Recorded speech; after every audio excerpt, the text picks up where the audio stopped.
basically had a 30-minute pre-podcast. We should have recorded the pre-podcast. No, as much as I want to, as much as entertaining as it is, I told you, I never want the podcast to be like, we can talk about individuals, but I never want to feel like we are bullying someone who's not here to defend themselves, even though between you and I don't believe they deserve, like, there's not a whole much to defend. Yeah. That's like, the problem is, like, once you cross that line once, then it gets blurry. Like, okay, well, why is this person any different? So, like, that is, like, the hard line. Yeah. However, maybe one day we'll do, like, an OnlyFans and, like, fucking post, like, the pre-recorded. Hop on my IG this week for the recreation of everything we talked about before the podcast, brought to you by yours truly, acting out both roles. I'll have the conversation on your Instagram aside from the podcast. I have no, listen, there's obviously, like, no love lost, and it's not like it's not public, but have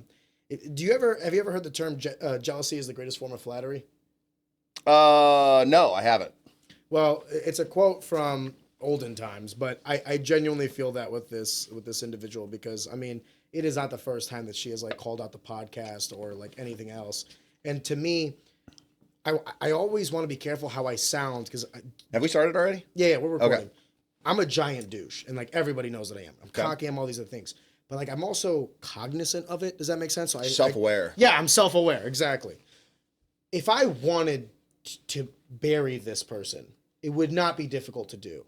And I just constantly have to remind myself that they're in a vacuum, they're in a bad place in their life, and I hope that in 10 years' time, they look back and go, what the fuck did I do in my 20s and my early 30s? Like, that's my hope anyway. But the problem is allegations and all these other things, and the things that they're saying have very real world consequences for these individuals. Bring back the bullying. Yeah, something like that. That's what I say.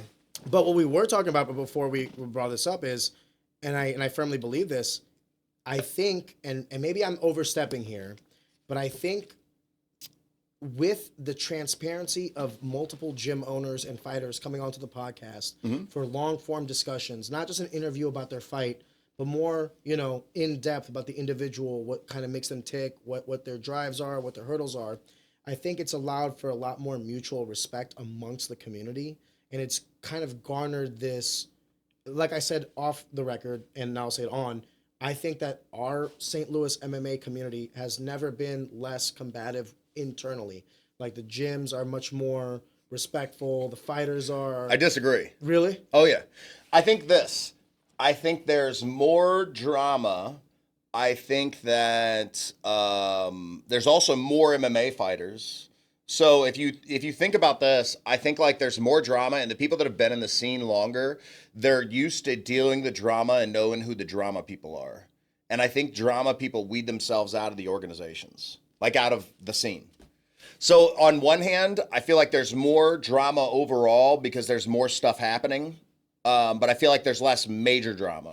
Does that make sense? Yeah. So, like, you have if you go from 100 fighters to 200 fighters, obviously you're just going to have more bullshit. So I understand, and I agree with that. Yes. And then what you're saying, though, is, like, the amount of bullshit that truly matters has lowered. Yeah, I would say so. Like, the biggest impact stuff. Like, back in the day, you used to have promoters that they'd be around for 2-3 fights and then they're gone. You'd have guys that, I mean, dude, there was a STL promoter got busted for blowing up somebody's car. What? Attempting to. Oh, yeah, you didn't know about that? Skip What? Olson, it's in the news. Yeah, this dude Skip Olson got arrested for trying to blow up somebody's car, maybe like a prosecuting attorney or something. I'm probably fucking that part up, but you can look it up. Was this anyways? The guy, relatively recent? maybe 2008. Oh! So this was before I even got into the game. Full disclosure: I came in MMA like 2012, 2011. So this was before me. I had no idea about this. That's wild. So the whole scene changed in that short period of time because of a bunch of law stuff. So the biggest thing that happened was at around, let's say, before 2008, all the pro fights, and I'm screwing up the timeline, but around that time, all the pro fights were in Illinois, and all the amateur fighters were in Missouri. Because any reason for that? Yeah, because in Illinois you could have pro and ami fights. In Missouri you could only have amateur fights, no pro bouts. Wait a second. For what? MMA? For MMA. How can the state athletic commission stop that? I'm just telling you what it was. How? I don't know. I'm not the state athletic commission. Gotcha. But So ask them. They'll tell you the same thing. So everybody was basically fighting over in Illinois. All if they the were pro fighters were in Illinois. All the AMI fighters were in Missouri. And so, like, you know, there are guys that never even touched the Missouri side of their MMA career. But there were tons of pro fights in Illinois, so it didn't matter. But then the state changed, where the state of Illinois changed it to do a pro fight, or I think to do a fight period, you had to pay some crazy fee. It's like 10 to 15,000. Jesus. Right. So if you're putting on That's a fight, back in 08 numbers. if you're putting a fight on, you have to sell 3,000 tickets to even come close to covering that kind of fee. Yeah. Right. So they shut down all the MMA and the Illinois side, and around that time, Missouri made it legal for pro fights. So then everybody jumped over to the Missouri side. Now the only fights you'll see on the Illinois side are underground street fights. Back like. Literally just people putting on their own fights, just deciding they're going to do it. Can I tell you the inverse of that? And that's pro wrestling. Mm-hmm. So when I had Kevin Lee Davidson on, he told me that the reason that he'll exclusively only do shows in Illinois is the state athletic commission over in Illinois does not have an umbrella over professional wrestling. Huh. So like the MMA, boxing, and everything, the state athletic commission handles that. But regarding pro wrestling, it's like the wild, wild west. You don't need to contact the state at all. You can basically do whatever you want. Over here in Missouri, Tim Lukanoff and the Missouri Athletic Commission handles professional wrestling the same as they handle pro boxing, pro MMA, what have you. So he was basically telling me that, like, I don't want to paraphrase. So essentially, what he was telling me was, why would I do business in Missouri where it's like I have to do all this hassle, I have to pay the state, I have to do this, that, or the other, when I can go 20 minutes across the river and hold a show and pocket that extra 5-6 without having to check into anybody. Exactly. And then nobody's bossing around doing it. You can also do the show whenever you want, with whoever you want, with anybody that you want. You know what I mean? There's something to be said about regulation, right? I tend to be lesser, but I will also acknowledge that people can be taken advantage of. And in certain aspects of life, I think that should be like your natural right. But in other aspects of life, I think that there should be kind of like the safety net. The only question now is, to what extent and how much power are you going to give these entities? Can the state prevent you from having a show if you don't meet certain criteria? Maybe that's the right thing to do. Maybe that's not. Can the state prevent you from doing a show because they don't have the means to facilitate? For instance, like, you know, because it's the state athletic commission. If there are 2 shows in any one day, you can't have a 3rd show because they don't have the means in order to facilitate that. Right. So now you're, as a business owner, limited because of the state limitations. It has nothing to do with the fighters you have on your card or where you want to have it. It's just, hey, Shamrock and NFA or Shamrock and Synergy or NFA and FAC, they're doing 2 shows. Or it could be a fucking pro wrestling show, right? It's like, we only have so many manpowers. We only have so many refs and officials and everything. You can't have your show. Just wanted to take a second to pause the action and just tell you guys, thank you so much for consuming our content. Easy Talk is a passion project. This podcast is just a bunch of like-minded people coming together to produce some cool stuff and talk to some cool people. One of the things I would very much appreciate is if you could possibly like the video or subscribe to the channel, just because it helps us in the algorithm and ultimately to grow, to get more exposure to everybody, including ourselves, and ultimately just make a better product. Take a second, I'd greatly appreciate it, and on with the show. That kind of fucking sucks. There's a rub both ways, you know what I mean? I don't know what you think about that paradigm of like the state athletic commission getting in, whether you think that they're a net positive or negative, but I'd be interested because you've been in this game a little longer than I have. I think it depends on the commission and who the fight organization is. Yeah, variables. That's fair. So, you know, like back to it, I feel like there was a lot of flex with even the fight organizations on sanctioning and stuff. So like my record online, I think is 1-4. My actual record is 8-7. But all because, guess what? The fights weren't fully covered. They weren't watched, whatever, by the sanctioning bodies. Just in MMA? Just in MMA. Gotcha. So you've got all these people that are going through sanctioning bodies that aren't even reporting the fights to the state of Illinois. So you've got crazy stuff happening in that regard. You have, you know, so it's a double-edged sword. It's like I feel like, all right, having worked on both sides of the river, I feel like the Missouri state really does a good job of making sure that things are rolling and making sure that fights aren't stalled out. Because, you know, some guys will, for whatever reason, to try to keep people around drinking longer, they'll make the fights last. 30-minute intermission for no reason. Yeah, so I mean, I've been ring announcing on some fights way back, and the promoter tells me, "Hey, stretch the fight out." So I'm on the mic just gabbing about God knows what, about the sponsors and all this weird stuff. And I think I had just around that time had started meeting Tim Lukanoff. And that was the only fight that he was just like, really, he's like, "Hey dude, get the fight, get the show rolling." I didn't come here to watch you. Yeah, what are you doing? And I'm like, and guess who's got beef jerky? It's sold out right now, but you can get down here. That was Shady Jacks. It was great. The fights were there. What year? Oh, I don't know. Because I fought for Jim Jenkins at Shady Jacks. Wasn't him. Okay. It was Joe Garabella, Jason Reinhart. They put on the fights. So the fights are there. I was actually, you don't understand how pumped I was to do the ring announcer for this one. It was an open air cage. So open in the parking lot, which I didn't think they were doing anymore. It was an open air cage. So I got to ring announce for an open air fight. And then it was at Shady Jacks, which at the time was like a huge biker bar. But not anymore.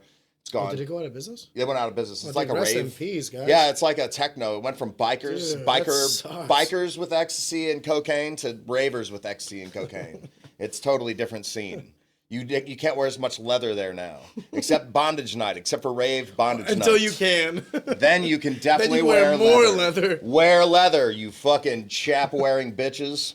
I remember when I lived with Ashley Cummins, we used to frequent the Grove because she was gay. So we would go to rehab, and it was the one time in my life that I got a small glimpse into the reality of what like hot young girls feel. I went to rehab, and I had all these gay guys who were like, "Hey, buddy." On ya? Yeah. But like, dude, bro, I was like, "What's up, boys? Like, you guys want a drink?" Like, they thought they were getting lucky. I was like, I didn't even have to bring my fucking wallet. This is great. Until you go to the... And then you passed out. No, yeah, right. Ah!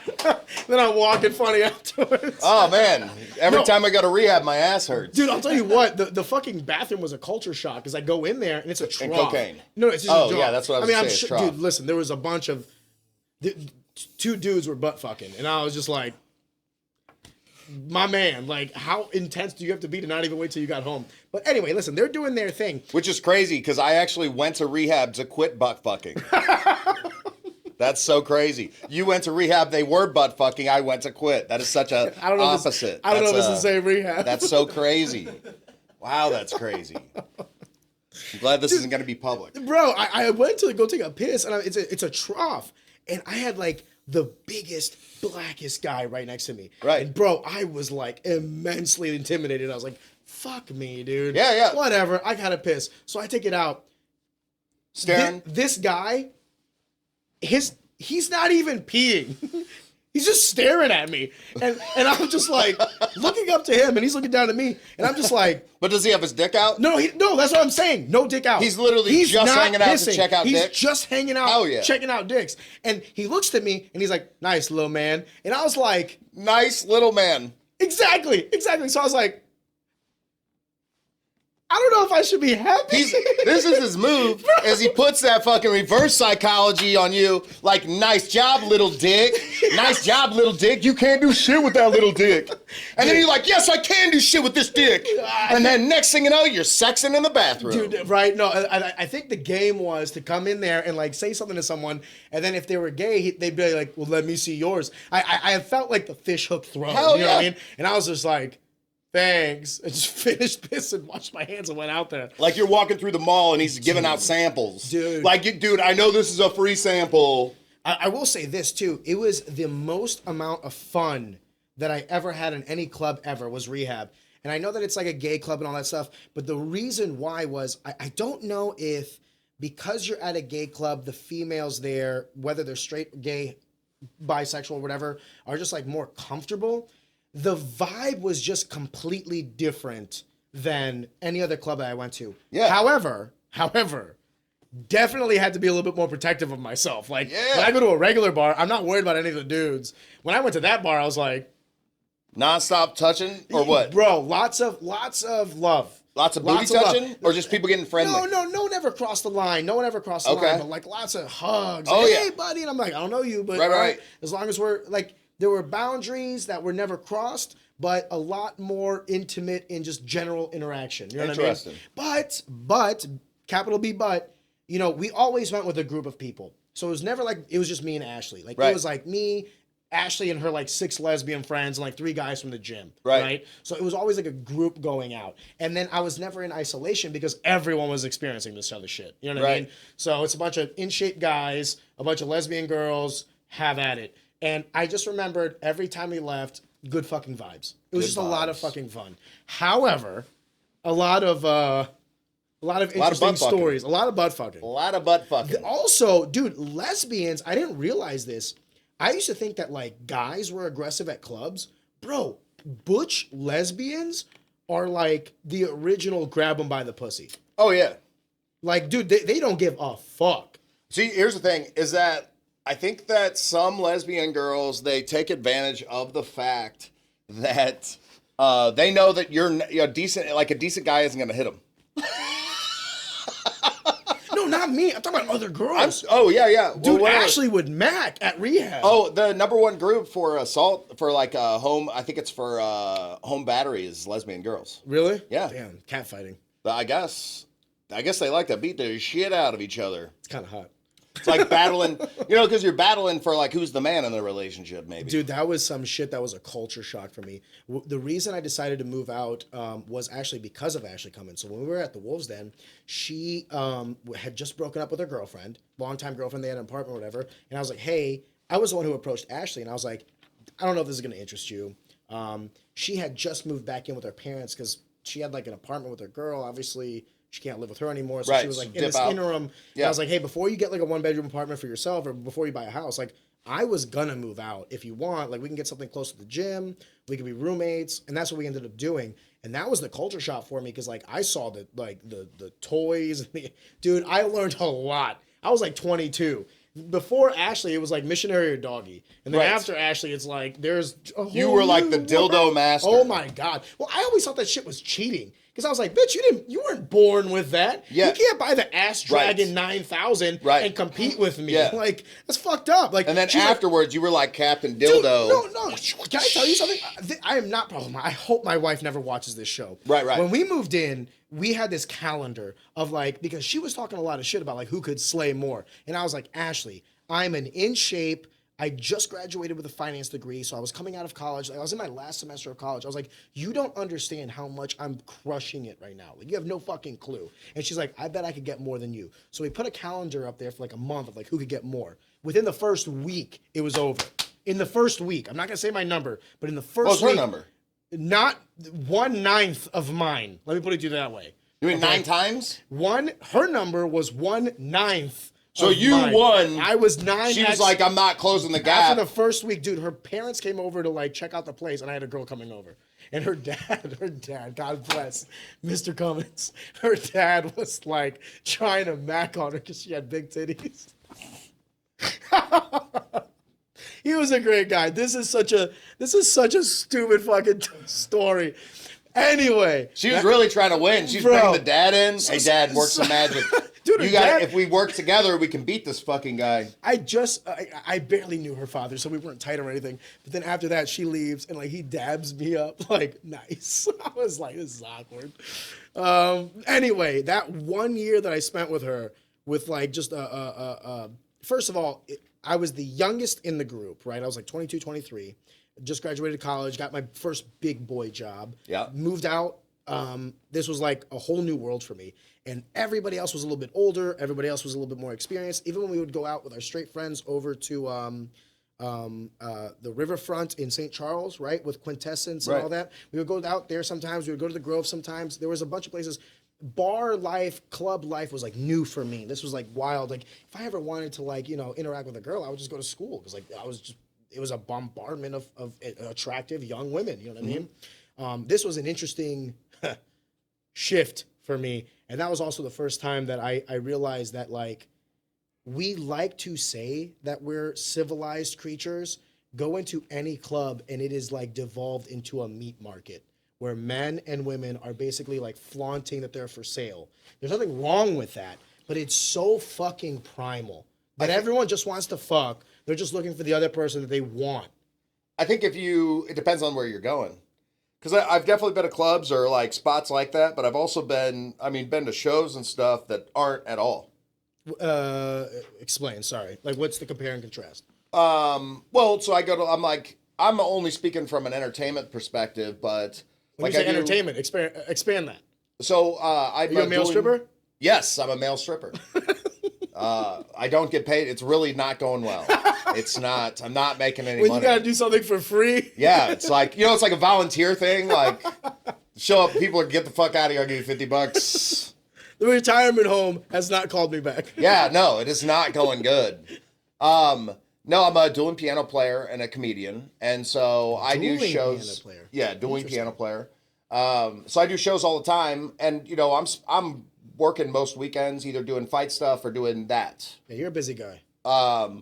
But I see people out at clubs all the time, but again, it's shows that we're doing, so it's not a meat market. But also, again, I've been to spots where it's literally just people grabbing people and, like you said, caveman style. Like, I see guys damn near clubbing a girl over the head and dragging her out the window. It changed my perception of, like, we were talking about it briefly before we started recording, but like when you have like a girl in a certain environment, it's just natural for a guy to kind of feel a little bit protective over them until a certain threshold is met where they're like, oh, okay, this is like, she's wanting this attention. Like, I'm going to back off. I'm not your brother, your dad, anything. I'm not going to protect you from anything. Like, this was the desired outcome. It changed the perception of what I thought was acceptable and unacceptable. Because before that, all I knew was school and work was like HR overload. Like, you couldn't even look at a woman the wrong way, right? Then at school, it was like, there is a place at UMSL underneath the main library. I'm gonna spit some game to you guys right now. Main library after the MSC building. After you cross the bridge, main library, second floor. No one goes down there. Have fun. No one goes down there. I'm moving in. Yeah, so let me put it to you that way. It's like night and day difference, right? Corporate America and then college kids that are just like horny, away from home, want to do whatever the fuck they want to do. And then I go to this, but I always thought that, like, you have to be chivalrous, all this other stuff. And then you go to the clubs and it is insane. It is insane. And by the way, the aggressiveness of females was something that shocked me as a young man, because up until that point, I was always the pursuer. Right. I very rarely was pursued. Right. You go to a club, bro, you'll get the 35-year-old who's like, I'm trying to leave with you. I am on the hunt. What do I need to do? Right. And you're just like, it's been 10 minutes. Stop. I haven't even had my first drink. Like, let me warm up to this. Right. Relax. I brought a rape whistle. I don't even know if those exist. I brought a dog whistle. Yeah. But it was a culture shock for me. That 1 year, I learned so much about shit that they don't teach you anywhere, if that makes sense. About, like, the sexual marketplace, about sexuality in general. Because before, actually, I didn't really have any gay friends. And, like, then I have this gold star who's never even kissed a guy. So it was kind of like an interesting kind of paradigm. And then it was... I was a different person. We only lived together for a year because she found somebody, and then they ended up getting engaged and married. So shout out to them. They found love. So, like, they wanted to move in together. And I was like, hey, no worries. I'll get an apartment myself. But in that 1 year, my whole, like, worldview was just like, boop, turned upside down. Which also was funny because I voted for Obama in 2012. Then I lived with a lesbian for a year, and now I voted for Trump in 2016. Because of the lesbian. Because of the lesbian. I blame you, Ash. Dildos and Trump. I saw that Ash Dragon 3000, and I was like, we need more conservative values in our schools. We need to bring Jesus back. Wow. Every day we stray further from God. The pendulum swings. One night it's all dildos and butt fucking. Next thing you know, he's fully voting for Trump. Can I tell you about that night at rehab? When I walked into the bathroom and the dudes were legit butt fucking, I was like, God bless. I wish I was that bold. I couldn't go to a bathroom and, like, by the way, there's no like stalls where you could close the door. So even if you have to take a shit, it's in public, which I thought was kind of weird. Right. But, like, these guys were at it. Homie was like jackhammer. Going. And I was like, man, it is 9 o'clock. 9 p.m. 9 p.m. You don't get drunk till like 11. You guys are doing this sober. I could only imagine what's going to happen in a couple hours. No doubt. It's going to be a lot more butt fucking. God bless. That was the 9. That's only 9 o'clock amount of butt fucking. 10:30 it gets crazy. I could only imagine that listen. You'll live 72 years, I think now is like the average lifespan of a male in America. You'll live 72 years on this planet. Okay. As long as you're not hurting anybody, as long as you're not infringing on their rights or liberties, do you, boo-boo. If you're finding love at the bathroom stall at rehab, who am I to judge? Yeah. That is one place. Anywhere else, if I randomly saw butt fucking, I'd be like, this is really inappropriate. But I think in the bathroom stall at rehab, you're allowed. I think that's just like, okay. Do you think this episode will either help or hurt me with a rehab sponsorship? Is rehab back on? I don't know. Are they shut down? No, they're still. There's a Soul Taco right across the street. Yeah. So like I'll go there, and by the way, I'll go there with like my wife and my kid. Yeah. And like my wife will be eating her burrito. Yeah. And like I'm looking across the street. That's the butt fucking club. I can only assume this is like what World War II vets feel when they go to a beach, and it's just like PTSD of like butt fucking and like trucks and like that scene from Ace Ventura with all the dead animal heads, like And then my wife will be like, "What are you looking at?" I'm like, "Nothing. I didn't just have an existential crisis." Nothing. So it's good size. It is a good size. It is good for a small white man. I'm good. in the market of small white men, I'm at least above average. Hell yeah. No, so I'll it's open. It's what I was trying to say. It's hey, how do you know? I just Googled it. Yo, okay. That's how back on. That's how you better fucking know. Butt fucking in the bathroom. I don't think it ever stopped. You know Never. what? When you can butt fuck in a bathroom, I believe the market would dictate that you'll stay open. I would think that'd be a selling point. I mean, like, not if everybody offered it, but if you were like the sole proprietor. Do you think we as a society have gone too far with our PC values? Do you think that we've made life unfun? Oh man, that's a tough one. Or do you think that there's some security that comes with our newfound wokeness? I think that the pendulum is swinging, right? And so it used to be even a year or 2 years ago, like people would be coming out trying to cancel you, and I've been canceled probably 8 times. You showed them. Yeah, but that's the thing. Looking for number 9. Oh, I'm working on it regularly. So look, every time somebody tries to cancel you, what happens is this. People are talking about you, fuck this guy, blah, blah, blah. And then more people hear about you. They're like, who's this asshole? And then they check out your stuff and you're like, oh, wow, this is actually pretty dope. And then so even though people are trying to cancel you and tear you down, it just builds up your brand more. That's the age-old quote of like good news or bad news. Or what is it? It's like there's no such thing as bad publicity. All publicity is good publicity. And I mean, I don't know. The Tate brothers are the prime example of this. They were the ones that like shot up faster than anybody I've ever seen. Yeah. Like 3 years ago, I had no idea who Andrew or his brother was. Now it's like everyone knows who they are. Oh yeah, but I mean, all they're doing, in my opinion, is just nonstop trolling people. Yes. And so they find something that's on a topic. And sex trafficking. You think they were actually sex trafficking? 100%. 100% they were doing it? 100%. Okay. When I say sex trafficking, I don't necessarily mean like no. You shut up. You shut up. Not old enough to have this conversation. Yeah. That kid's getting sex trafficked. With that hair? Maybe. No, my God. Do I think it is what the Romanian government said? No.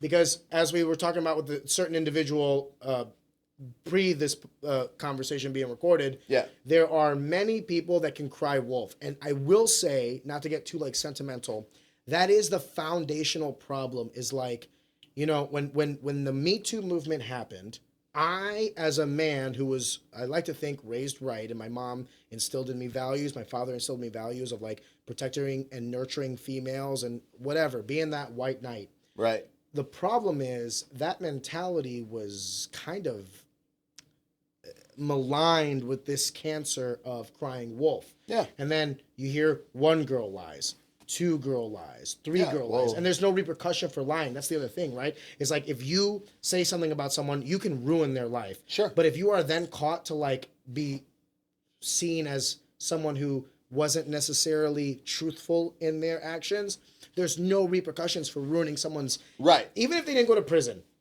for a short period of time, you're going to ruin their social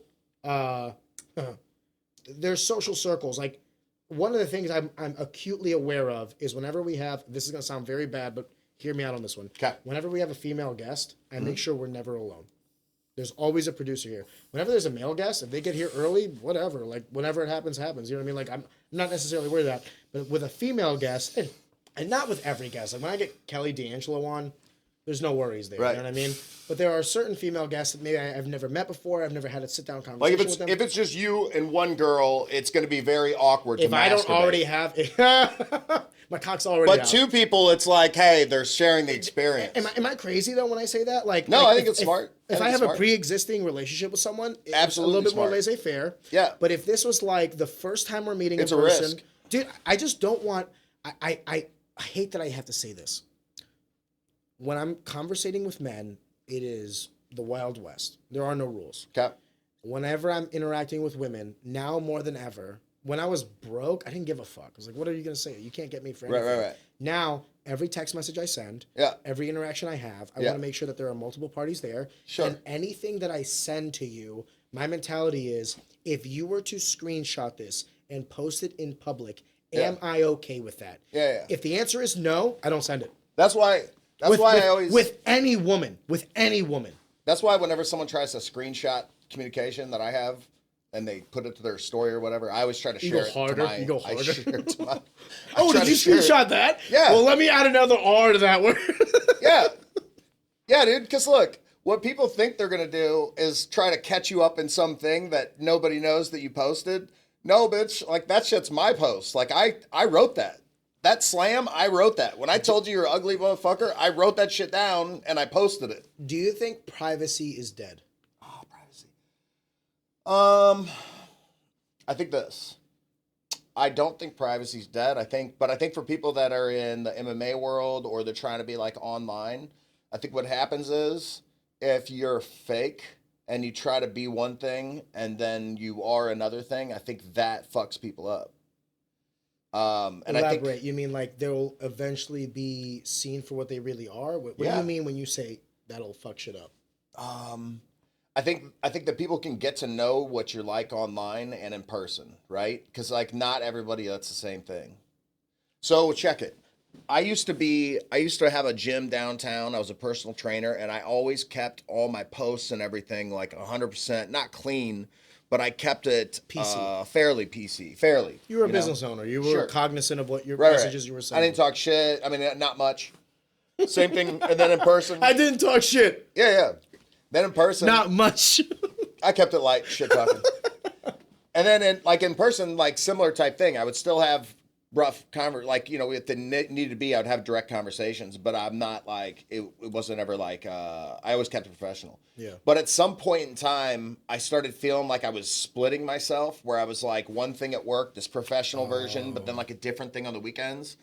And like, I felt like I didn't really want those worlds to clash, and it was sort of I was avoidant of it, right? But then finally, I just embraced that, you know, part of what brings people to me is that they see the crazy shit I do on the weekends. So like, why am I trying to keep it separate? Like, that's kind of who I am.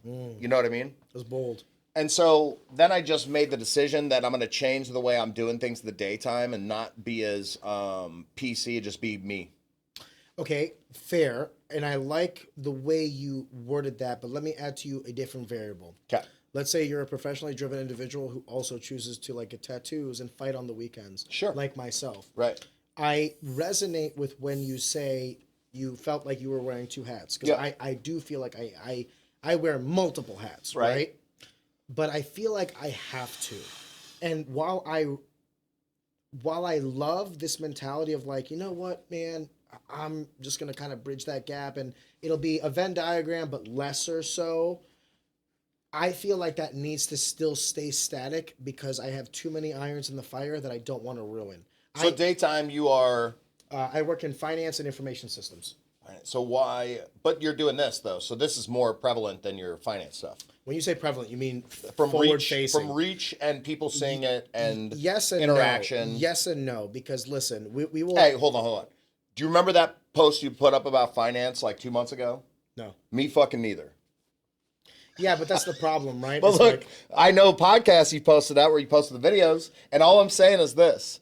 Unless you're talking about finance stuff on the podcast, which I'm sure might come up occasionally. Always. But most of the time, it's probably other crazy stuff. That's what's Like coming butt up. fucking at Like rehab. butt fucking at rehab. You're 100% correct. But then let me add the variable that I was saying is my concern is right now I get the benefit of being small. And it's kind of like a double-edged sword. Yeah. The more I continue to be small, the more I can kind of get away with murder. I fly under the radar, quote unquote. Okay. But if I ever do achieve some sort of like popularity or some sort of growth pattern that becomes more than average, I've thought about this, and it's like the same mentality I have with like the women guests that I have that I told you about is like the same mentality of if my employer were to watch this podcast, would I be ashamed of it? No. Who's your employer? I will not. That is a conversation I had with him. Okay. And the agreement that we No had problem. was I would never. But so that's what I was getting at. So your employer, he's fully aware of this. He's fully Okay. aware of this. But then here would be my question to you, right? Why would you? Do you have your own private like finance advisor thing outside of that work? I will. This is, Jim, you're asking great questions. So I will give you as much transparency as I feel respectful. Sure. I have many irons in the fire. Yeah. I have many sources of income. Sure. Both, employment, consulting, real estate, what have you, my own proprietary portfolio. Right. But here's the question I got specifically is, all right, you're in finance and I know there's like regulations on what you're allowed to do and blah, blah, blah.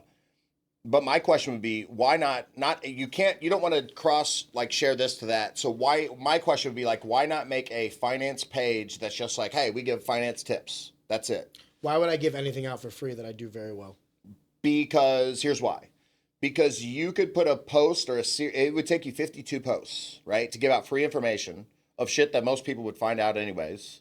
You put it out on an online format. You're trying to create content. So a lot of times there's people that are, so like I didn't know you were into finance stuff, right? I know you through kind of the MMA scene, and I've seen the podcast a bunch. It's the rule of fives. The rule of fives is this. If you become known for like this one thing, okay, whatever that thing is, whether it's karate or MMA or finance or comedy or music, rule of fives is this. If you're known for that thing, you take the average income and you multiply it by 5, right? So the average personal trainer makes like, let's say about $35K. But if you're known as the motherfucking personal trainer, you're going to make 5 times that amount. So you'll make like $185K, right? Understood. What do you think the average income on finance guys is? Depending on the role, if they're like a senior financial advisor, they'll make anywhere in the Rust Belt. They'll make anywhere between 110 and 130,000 a year. Okay, so take 110, 130,000, but you become known as the finance guy, right? You're putting out finance content. Hey guys, this is something you should check out. Blah blah blah. Check out these stock tips. This is what I see going out in the near future. You become that guy who's providing information to the layman person who, hey, I got an extra 10K. I don't know what the fuck to do with it, right? Yeah. But you become that guy, that finance guy. So if the average senior finance guy is making 130K, you take that times 5, now you're talking about 650, right? Just by marketing yourself as the senior finance guy. Oh, thanks. I practice multiplying by 5s. That's all I got. If you ask me any 4 questions, I'm fucked. But 5s, I fucking kill. I don't disagree with the notion that you're bringing up, nor the avenue in which you're kind of attacking it from. And I think what you mean is in good faith of like, Ariane, why are you approaching it in the way that you are? No. All I'm saying is this. Whatever you're doing, I love it. I love this, right? But I know you as the podcast guy. Okay? Because I didn't even know you as like a fighter. Oh, really? Oh, No. I did a bad job fighting. Well, I didn't like... No, dude, that's not a slight. That's No. But I mean, until I started doing like social media for Mike and doing social media for Shamrock and doing that kind of stuff and ring announcing, I didn't follow the local fight scene unless it was guys I knew. Because you know how it is. There's always some new guy coming in the scene that you don't know who the fuck they are. They're not actually serious about fighting. It's more about like they know that they are like kind of interested in fighting and they can sell some tickets. I fall victim to that myself. I know the fighters that I know. Yeah. And I hate to say it this way, I have admiration for anyone willing to get into that cage. It's difficult to do. To an extent. Why do you say to an extent? Um, Journeyman losers that just collect a check? No, I actually have respect for them to some degree, but I would say more so for people that, man, there's a lot of guys that hop in just because they want to be a fighter, but they're not actually doing like the work it would take to become a fighter. Yeah, but they're still hopping in and putting in that risk. Right. But that's what I'm saying is that seems to me delusional. Like that doesn't seem like admirable. And I'm not saying there's guys that step in and put legit work into it, they lose. That's not what I'm saying. Yeah. Okay? That's not what I'm talking about. What I'm talking about is guys that are just delusional about their ability, they're delusional about the work they're doing, but they want to be a fighter. I mean, for example... Wait, forgive me. When you say they want to be a fighter, what does that mean? Like an amateur fighter, a professional fighter, a UFC fighter? When you say they want to be a fighter, can you elaborate? Forgive me. They want to be a fighter. Yeah, they're not doing the actual work that it takes to be a fighter. It's a fucking show. They're trying to pretend. They're make-believe fighters. That's crazy. That's amateur and pro. That happens on both. Yeah. I mean, we were just talking about before this. This gal got fucking concussion from a beginner class, got concussed, right? Said, "Oh shit, this is too intense for me." No joke, is then calling out that she wants to be in a fight and then is also saying that she wants to be a pro. Like it's all make believe. That's not admirable. That's something that's delusional. But to steelman that argument, that is also the exception, not the rule. Like the That's individual, my point. yeah, the individual. But that's what I said. Fair. That's why I said. Then I agree with you. Forgive for me. most. Yes. Yeah. But here's the caveat to that: they never made that walk. They never made that walk. And there's agreed. Which is even crazier. But there are for some how people bold they were talking. Which, I mean, at least, right. But then at least some people are actually willing to back their shit up. So it's like you take the person that isn't even willing to walk that, right? So they're below that. Then the guy that's in the same exact situation, but then is willing to make the walk. And then the question is, which one's crazier? The one that finally realizes that they're delusional and they don't do it, whatever excuse they use to quit, or the person that makes the walk and just gets the fuck beat out of it? I think there's always more respect given to the person who... That's willing to back it up. Well, reaps what they sow. Yeah. I used to talk a lot of shit as a fighter. Yeah. And it was always with the intensity that I knew this person would have the right to punch me in the fucking face for. Right, there's a consequence. And I was okay with that. Right. So if this person wants to be as bold as to be ill-prepared and to not take this seriously, but then makes the cognitive decision to reap what they sow and to bear the brunt of their actions, would I call them stupid? Yeah. Would I say that they need to train more? Yes. But do I still say that man, that guy's got balls? Right? That's an accolade. He's willing to step in. Whether it's dumb, or whether it's stupidity, ignorance, or Right. machismo, that man's got balls. And what I'll say is there are a lot of fighters out there that are more calculated, more prepared, and have less balls. Mm-hmm. So it goes back to like, I say that I have respect for everybody willing to make that walk. Everybody before that, excluded. Right. If you've made that walk, I'm not saying that my respect level of like if it's like a pie chart of like 100. I'm not saying you're at 100. Right. But what I am saying is you're not at 0. Yeah. So what I mean by that is, from 1 to 100, you at least garnered some sort of respect from me because I know the emotions and the preparation and all this other shit. Regardless if you've gone through the same path that I have, that shit's fucking hard. Yeah. Agreed. You're shitting your pants before that fight, just like everybody else. You know what it is? It's not just it's the people that I know haven't prepared, and then also the delusion and the arrogance. It's got to be like a combo. What right? do you consider? Forgive me. What do you consider preparation for a fight? All right, so I think this. What do you need a 12-week camp? Do you need? Get the fuck out. Because here's 12 the thing, weeks. right? Like 12. Okay, but 12 weeks at it's some level. rink-a-dink. 12 weeks at 9 rounds and 3 weeks at St. Charles. Right. What's better? So right. So what I'm saying is, I think first off, there's basic standards before you even discuss fighting that should be met. I wish that were true. But I mean, like, look, if I'm coaching somebody I would tell him this, like, you have to be able to follow these standards. And you set basic standards that anybody said, check it. If you can't run 3 miles in 8 minutes, in my opinion, you shouldn't be fighting. Do you charge them a fee for your coaching? Oh, yeah. Then who are you to tell them they can't do whatever they want to do? They're adults. They're not kids, right? Well, because if I'm charging them a fee and they're paying me for coaching, then I am going to tell them whatever I want. Okay, but then what if they decide to get into a fight and they're like, hey, do whatever you want. Would you corner them? I'm not your boss. I don't control you. Would you corner them? If I told someone, you're not giving them your blessing, you can't way. come to me with that question. I would tell them absolutely not. But I wouldn't tell, like, look, I would never tell somebody that wanted to fight if they had enough fight skill. Like, I would never tell them not to. It'd have to be somebody who's delusional. So if there's somebody delusional that came to me and they were like, hey, I want to do this, blah, blah, blah, I'd be like, you fucking out of your mind. Yeah. You know? I wouldn't want, because I wouldn't want to, and again, it depends on the matchup. Because check it, you remember Bartender's Brawl? That's a throwback. One of my favorite fight stuff. I tried. I thought Nemesis actually. Who knows? We'll see what happens. But there could be a recall back on that one. We tried to get a couple things rolling with that, and it didn't really materialize. But you never know. That would be because that is one of my. Because it's like, look, all the other fight orgs that I work with guys that I consider professional fight runners. Okay, professional show runners. That one, which again is professional showrunners, but the fighters, it wasn't the cream of the crop. It's fucking everybody. They're the ones that said yes.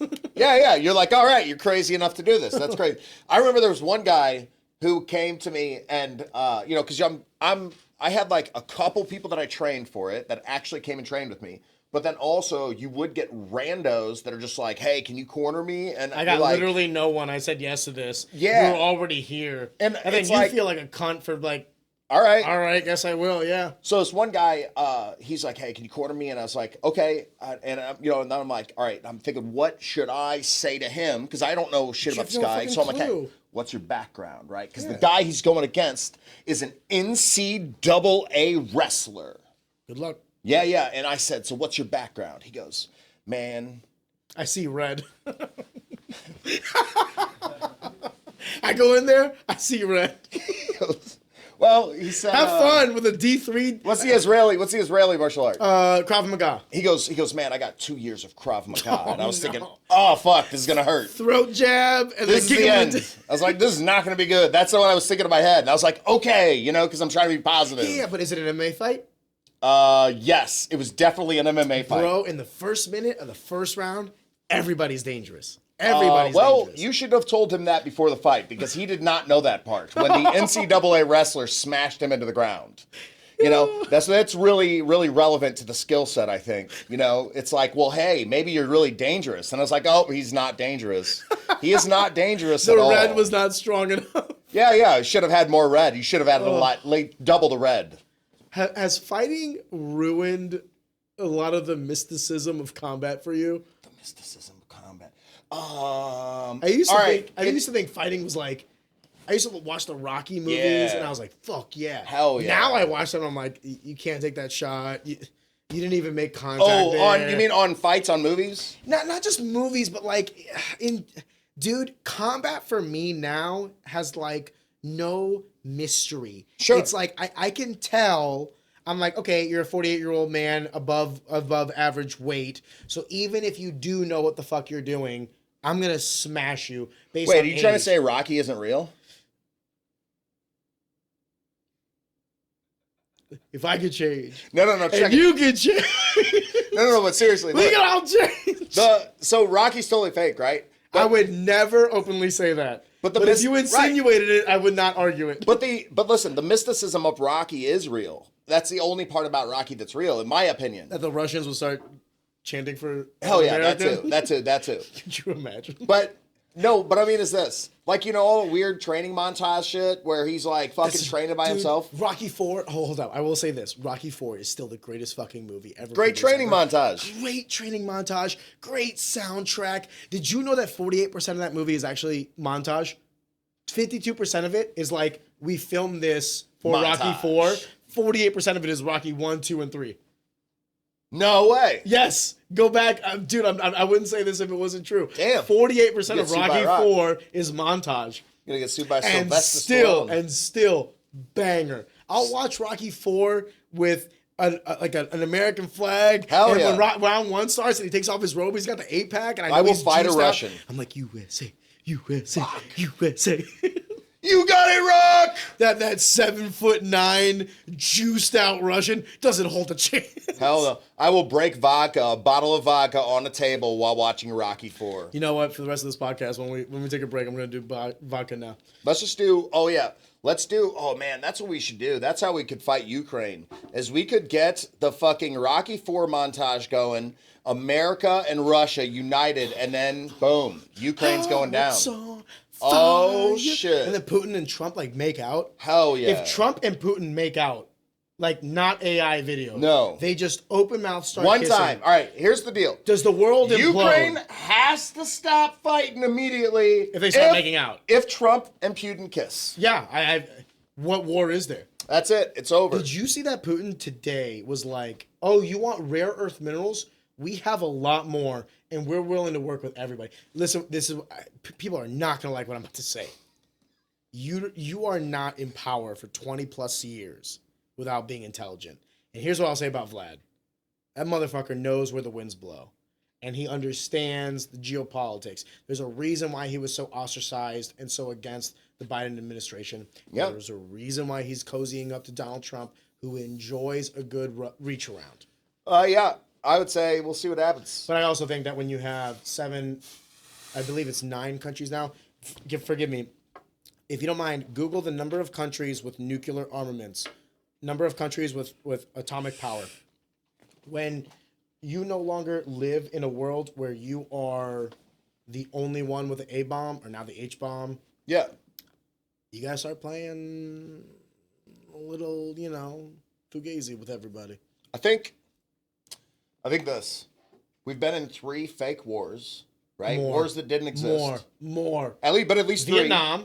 No. I just mean recent. Oh. Like this last Forgive year. me. Within my lifetime, 3. I agree. 9 countries. 9 countries. Thank you. 9 countries of what? That have 9 countries have. It's what is it? Britain, France, India, China, Russia, America. I want to say. Is there coffee in No, but we can brew some if you want some. You want to take a small break? 9 nations have atomic bombs. Yes. I was right about that. Go. All right. We switched convo as we're coming back. People are pushing cocaine.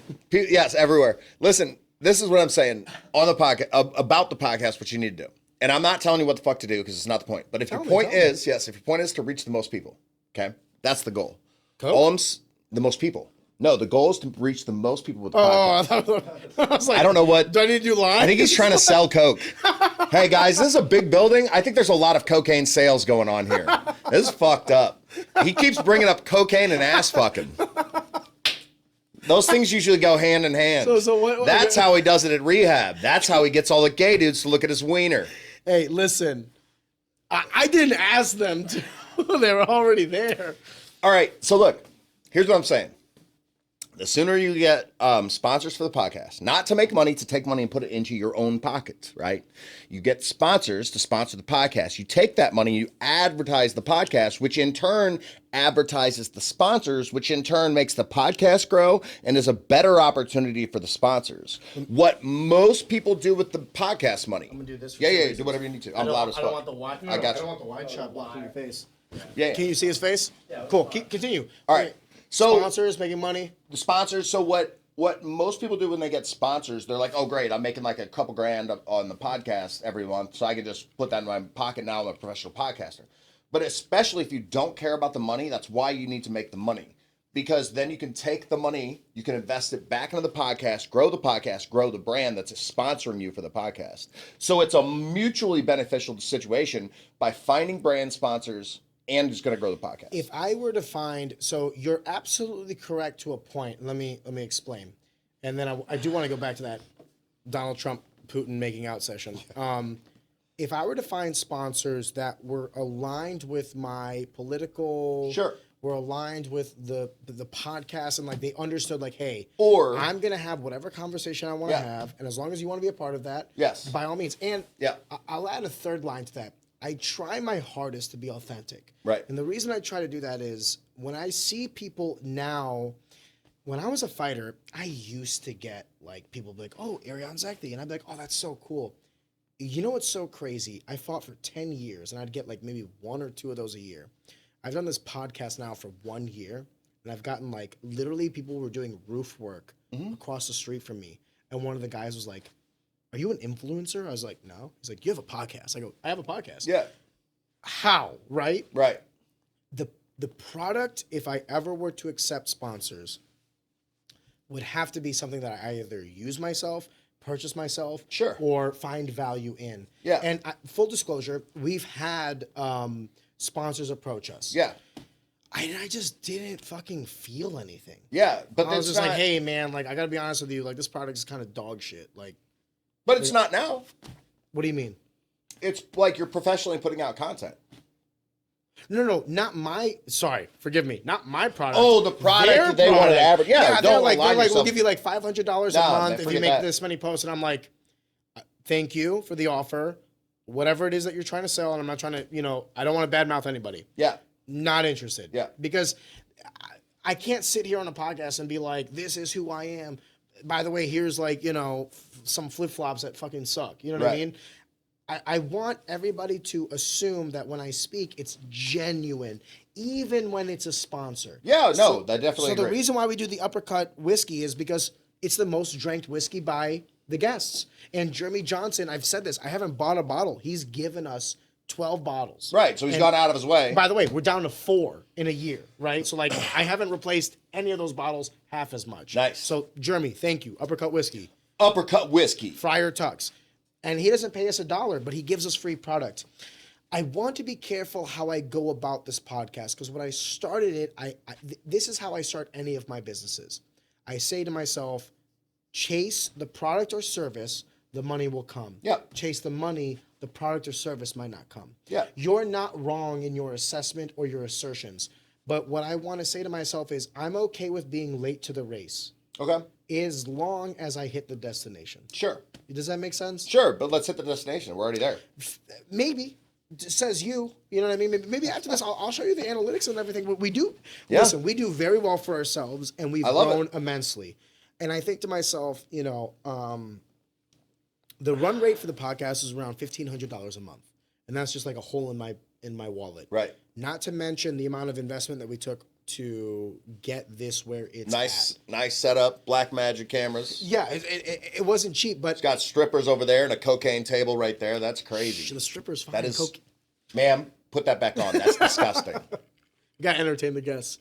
I just wanted to make sure that if we did this, everybody that was a guest understood that I took this seriously. That's why I I'm wear here. the I love it. suits. That's why we got the studio. You know what I mean? I don't want anyone thinking like And I we're showed just- up like a bum. No, are you kidding me? Considering all the circumstances that led to this, the car accident and Oh, everything. yeah. I'm just happy you're here. Check that out. Yeah, you got a good gas. Friday, drive into work, and I saw a car in front of me, slides out of the way. There's a car full stop on the highway. I swerve around that car, started to spin out, lost control, 360'd, about 6 cars stopped. 1 car didn't, smashed right into me. Could have died, but wound up with just 10 stitches and a little mark on my nose. Was it highway or? Well, yeah, it was a highway. It was like that route out to, I want to say 364, maybe. Okay. So if you were stuck going to work on 364, guess what? I'm sorry, and that was definitely me. Dude, it's a small price to pay. I'm just glad you're okay. Could have died. Anyway, I don't want to get it. I'm glad you're okay. I'm glad you're healthy. Yeah. What were you gonna say? No, but long story short, I genuinely, at this point in time, I had metrics for where I wanted to be in a year. Sure. We started April, I believe 15th is when we posted Whitney, which was our first episode. And we're now in March, so like we're coming close to that 1 year mark. I told myself I wanted one episode to hit 1,000 views, and I wanted to at least hit the metrics to be monetized on YouTube, which is 4,000 watched hours and 1,000 subscribers. And at first I thought that the watched hours would be the issue. Dude, we're at close to 10,000 watched hours. Yeah. So we're double and then some the watched hours. And we're at like 900 something subscribers. So like we're really close. It's entirely feasible for that. But the other thing I wanted was one video to hit 1,000 views. I was like, if we can get in the first year one video to hit 1,000 views, I think we've hit like 7 videos hit 1,000 views, and like one is close to 3,000, one's close to 2,000. And I know this sounds stupid because like you hear about millions of views and all this stuff, but you have to put it into perspective. I am just some guy in the Midwest interviewing some other people from the Midwest about bullshit. Right. And we're able to generate 1, 2, maybe even close to 3,000 views on long form videos where the average viewership of our podcast is 42 minutes. So when you see 200 views, we're talking about like a multitude of hours of people's attention. And it's weird because when I was fighting, I always had this like mentality of like, you're welcome. Now with this podcast, I have this mentality of thank you. Yeah. Thank you for finding value in any of this stupid shit. Thank you for tuning in and saying hello and being interested and you know, commenting and subscribing.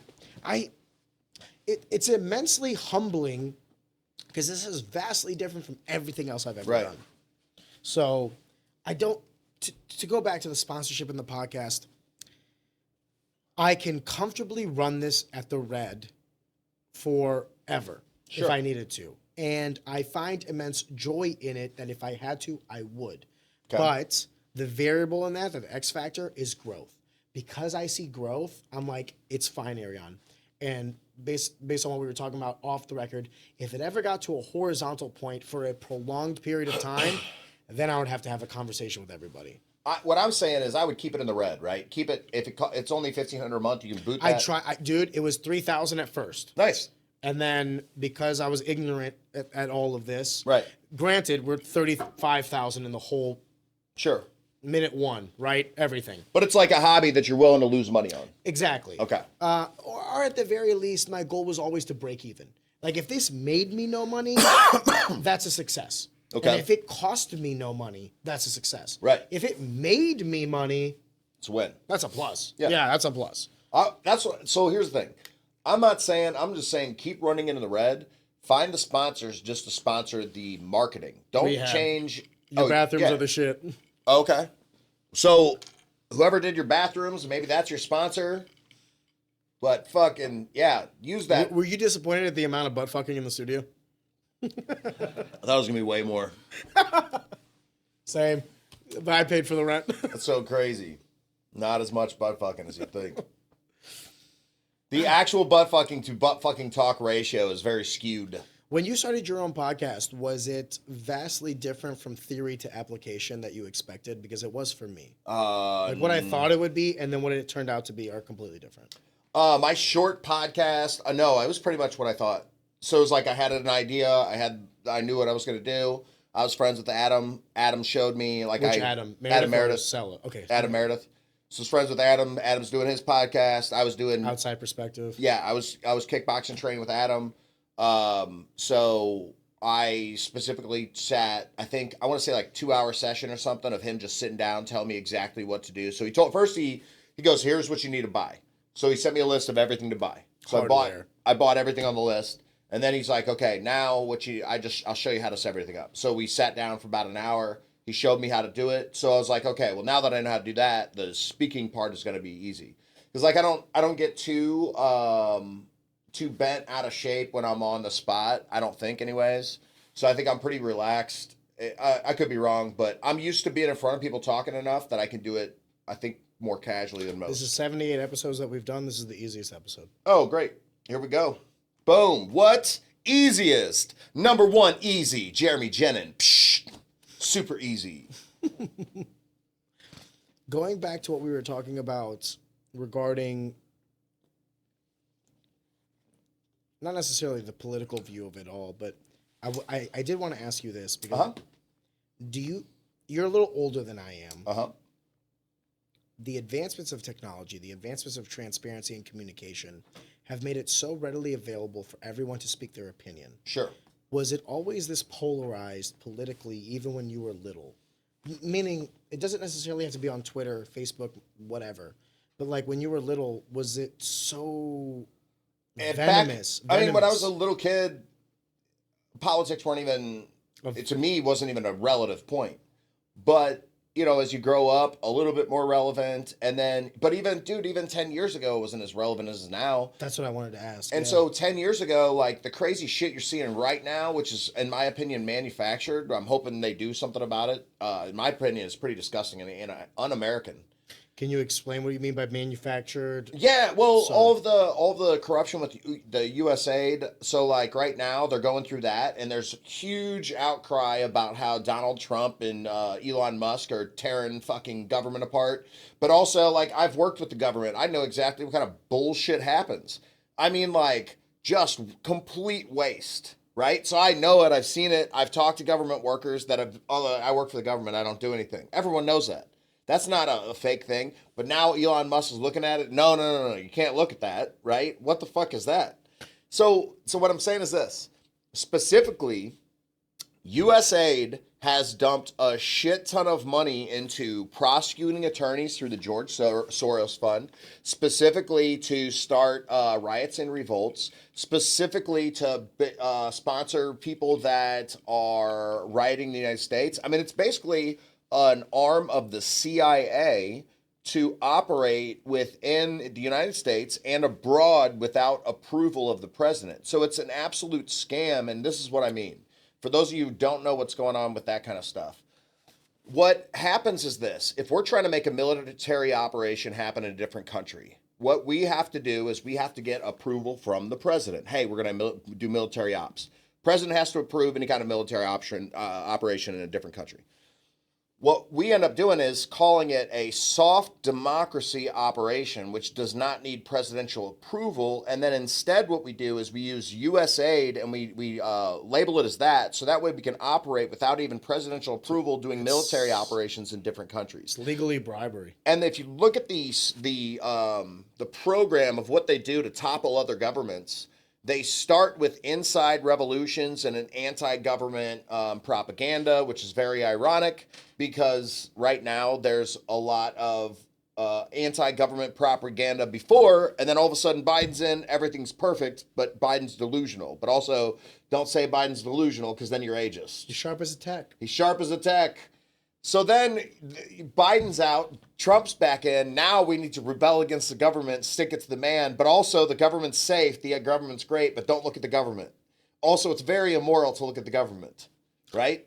So all over the place, but specifically back to it, also USAID has given money to media companies and sponsored media to run certain campaigns. And in my opinion, that's exactly what they're doing right now against Elon Musk, because they know that if Elon Musk finds the correlation between USAID and the current media companies, that they're literally going to get their money pulled out from underneath them. And they should be scared, and I hope it happens. I'll go a step further, and maybe it's because, so I came to this country in 97. So I was, full disclosure, I was a 92 baby, so in 97 I was 5 years old. Okay. I don't remember anything of the Clinton administration. I was like first grade when Al Gore versus Bush was happening, Bush Jr. Right. All I know in my life in America is deficit spending, war in the Middle East, polarization in terms of where the trajectory of America is going, infighting more than anything. Sure. And then lastly, now this is like the highest tier of that, where, even the term civil war has been thrown out, and which I think is hilarious because you have one party who doesn't believe in guns and one party who does. Right. I wonder how that's going to shake have fun down. with that civil war. But my question is a little bit more nuanced in the sense of, because I'm only 32 years old, and I know that sounds crazy because I'm 32, but I know guys that are like 60, you know what I mean? And they've had twice as much cognizant experience as I have. Right. Because 1 through 10, what the fuck do I know? Even honestly, 1 through 20, what the fuck do I know? So I'm only really talking about like 20 to 32 where I was kind of like, what the fuck is happening? I just, I'm seeing these. I have the benefit because of my work. I'm in front of computers. Right. And luckily for me, my work only takes 1 to 2 monitors, and I have 7. So I can be engaged in multitudes of things if I so choose. So I was watching that Zelensky, J.D. Vance, Right. Donald Trump. By the way, people don't understand but the Secretary of State, Marco Rubio, was also in that room, even though the cameras weren't necessarily on him, as well as the delegations of Ukraine. And what people don't understand is that was like a 45-minute meeting. It should have been easily like an hour. I believe that's what it was slated for. Then they were going to go do an hour of behind-the-scenes meetings. Right. And then they were setting up a press conference afterwards to basically say, like, they were planning on signing the mineral agreement with Ukraine for security purposes. So let me kind of lay the groundwork. Originally, the way this was supposed to work was 45 to an hour in front of the cameras. Hey, we're so happy to have you here. Jovial bullshit. An hour behind the scenes of like, bitch, we're paying for your fucking government. Give us your minerals. Sign agreement. Press conference talking about the extreme relationship and the friendship between Ukraine and the U.S. Right. And Donald Trump was fully prepared to give more aid to Ukraine. So I need to say that part out loud. Right. Because I, for myself, when I voted for Donald Trump, I voted for a multitude of reasons. One of them was to stop aid to Ukraine. Right. So this was something that was directly confrontational to the reason why I voted for him. However, all it took was after 40 minutes of this. So I watched the whole thing. After 40 minutes, J.D. Vance talked about how we need to usher in a new age of diplomacy with Russia because they are a major power. Mm-hmm. Zelensky brought up, what do you mean having diplomacy with this terrorist, this, that, the other? That's when he said J.D. Vance off and said, like, brother, with respect, without us, you can't even say these words. And I have to say this with full respect for the Ukrainian government, the people, and everything. He is absolutely correct in the assertion that this war has only been prolonged because of the aid of the U.S. Sure. Not NATO. Right. Not NATO. Because of the U.S. Right. $350 billion within 3 years. Half of that didn't even go to the government. Right. But we don't have enough for our own people, though. If you don't have accounting for it, it didn't go there. That's what I'm going to say. Fuck Hawaii. Fuck North Carolina. What's been so... I feel like I should not be amazed, but I am. That meeting happens. Fox News talks about how Trump is like America first, and then MSNBC, CNN, NBC, like they're talking about how, you know, America is not with its allies and all this other shit. And right. all I can think to myself is like, if you want to go fight for Ukraine and its borders, go. Go. I'm not stopping you. Go. Ukraine doesn't, I hear they don't have enough people to even fight their own war. The average age of their conscription is 42 years old right now. You see that? 42-year-old men are going out to the front lines to fight. You see the video where they've got this Down syndrome kid working on the front lines? I don't subscribe to any of that propaganda. I'll tell you why. It's so easy to be done on both sides. Now, you want to know what I tell myself? 72 hours. I don't make a comment on anything 72 hours for at least 72 hours because I have been made a fool of like these memes and all these other things. Hell yeah. And then like you know, you kind of dig a little bit deeper. I'll tell you one that like finally struck chord with me was when when Elon Musk through Doge was going through the social security records and noticing all these millions of records are like above people certain age.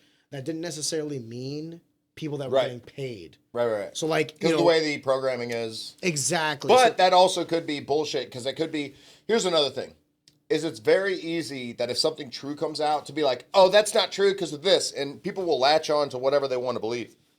And that's the problem. And that's the all problem. I know is this: right now, from what I see, overall, the strongest argument against Doge was that on one of their like findings that they thought was 8 billion, they fucked up and it was 8 million. But guess what? 8 million is still a lot of fucking money. It's crazy to me how middle class people are talking about millions and billions as if it's hundreds. Like, no big deal. No biggie. Well, if it's not a big deal, let's just take that 8 million. Let's bring it over my way. I was watching this this interview between I don't know how you would describe him, a confidant of the Trump administration and some MSNBC guy, and his notion was essentially like, we are $37 trillion in debt. What are we talking about? Millions. And that, to me, is the antithesis or like the perfect encapsulation of like just the problem. When we say drain the swamp, that, in my opinion, is like the swamp. When you start looking at millions of dollars of taxpayer money, as if it's pennies, Right. not millions of dollars. And You're the problem. and even You're if the problem. even if that's just one thing that's 8 million, that's a part of a massive fucking puzzle. If there's 8 million all over the place, if we find 100, we find over 108 million, that's 800 million. If you get more than that, you're talking about billions of dollars. So just pretending like 8 million at one spot's no big deal. That's part of the problem. Definitely part of the problem. This other notion, and I'm curious to see what you hear or what you say when I say this, is like, everyone's talking about like the conflict of interest of Elon Musk running Doge and also having his private entities. And I think this is a question of what came first, the egg or the chicken. How can you have an individual who can spearhead such an initiative and understand the nuance and the complexity of the problem before them if they're not successful, they have the ingenuity mind, they are of the ilk that can handle this responsibility? You mean someone who's a rocket scientist? Yes. You mean someone who's a rocket fucking like a beyond rocket scientist, like changing the world of rocket science? Can I add a different paradigm to this? And I'm curious what you Sure. say. When did the word patriotism die? Oh man, that's been dying for the last 8 years. Because I'll explain to you this, and then I would love to hear what you say. My parents came to this country in 97, 96. Mm-hmm. We had literally nothing and fled communism. Right. When I was younger, we benefited from a lot of social reform programs that my father actually said, like, I don't want food stamps. I don't want these things, because he was ashamed to receive government aid. Right. So my father actually turned things down, and we actually, because of that decision, lived a lot poorer than we could have. Right. But in once me and my brother, we, grew up here, assimilated to Western cultures and norms, went to school here, got our education here. I look at my brother, I look at myself, and like there's a deep sense of patriotism. We are somewhat successful. We are by no means the top 1%, but we do very well for ourselves. And it is 100% ingrained in my father and mother's decision to leave Albania and come to America. Had they never done that, I would not be here today with the options that I have. To me, it is not I used to think that the course of action was to separate based on race and class and gender and all that sort of stuff. Right. And I used to think that it was an economics thing. Like, no, like a rich black person has more in common with a white rich person than a poor black person. Now I've realized what it really is. What it really is whether or not you love this country, yes or no. Because if you're a trillionaire, and if you love America, then you'll do right by America. Right. But if you look at America as a means to an end, then it doesn't matter what sort of oligarchy you have. It doesn't matter what a aristocracy you have. The notion of this government has been created in a means to allow people to grow to the highest of highs if you're able to do it. I'd agree. You have a multitude of billionaires who have not taken the bullets that an Elon Musk type figure has. Right. And if you look at the Industrial Revolution, the Depression, and everything in between, there has been a correlation between government working with the billionaire class in order to get over hurdles. Sure. This is another, JP Morgan and the U.S. government. There's a multitude of examples of this. Right. Granted, Teddy Roosevelt did break up the banks and break up the steel industry. That's beside the point. But what I'm trying to say is there's always this infighting within America. But the common glue that holds us together is there's no other place I'd rather live. There's no other place where this is even fucking possible. Good luck. Go to China. Go to Russia. Go to India. Good luck. Have fun. Enjoy that. There's only one America. And the thing that I think that we're overlooking more than ever is patriotism. It's okay to pay taxes to the country that's given you everything, as long as those taxes are spent in an efficient and honorable and respectful manner. Yeah, check it. Nobody on the planet is going to spend your money more thriftily than you are. Yes. So like this weird idea that I need some other guy who's a money specialist to go waste my money, like I could waste my own money. I'll go a step further. I want to feel good about paying taxes. Right. Like, I want to pay taxes and the roads don't have potholes. The kids are reading at grade level. And we're not the number one most incarcerated country nation in the world. Exactly. I'm not saying don't tax me. I'm not saying that I don't have a place to I don't have a piece in this puzzle. What I am saying is, can you people, when I say you people, let me articulate this. I am center right.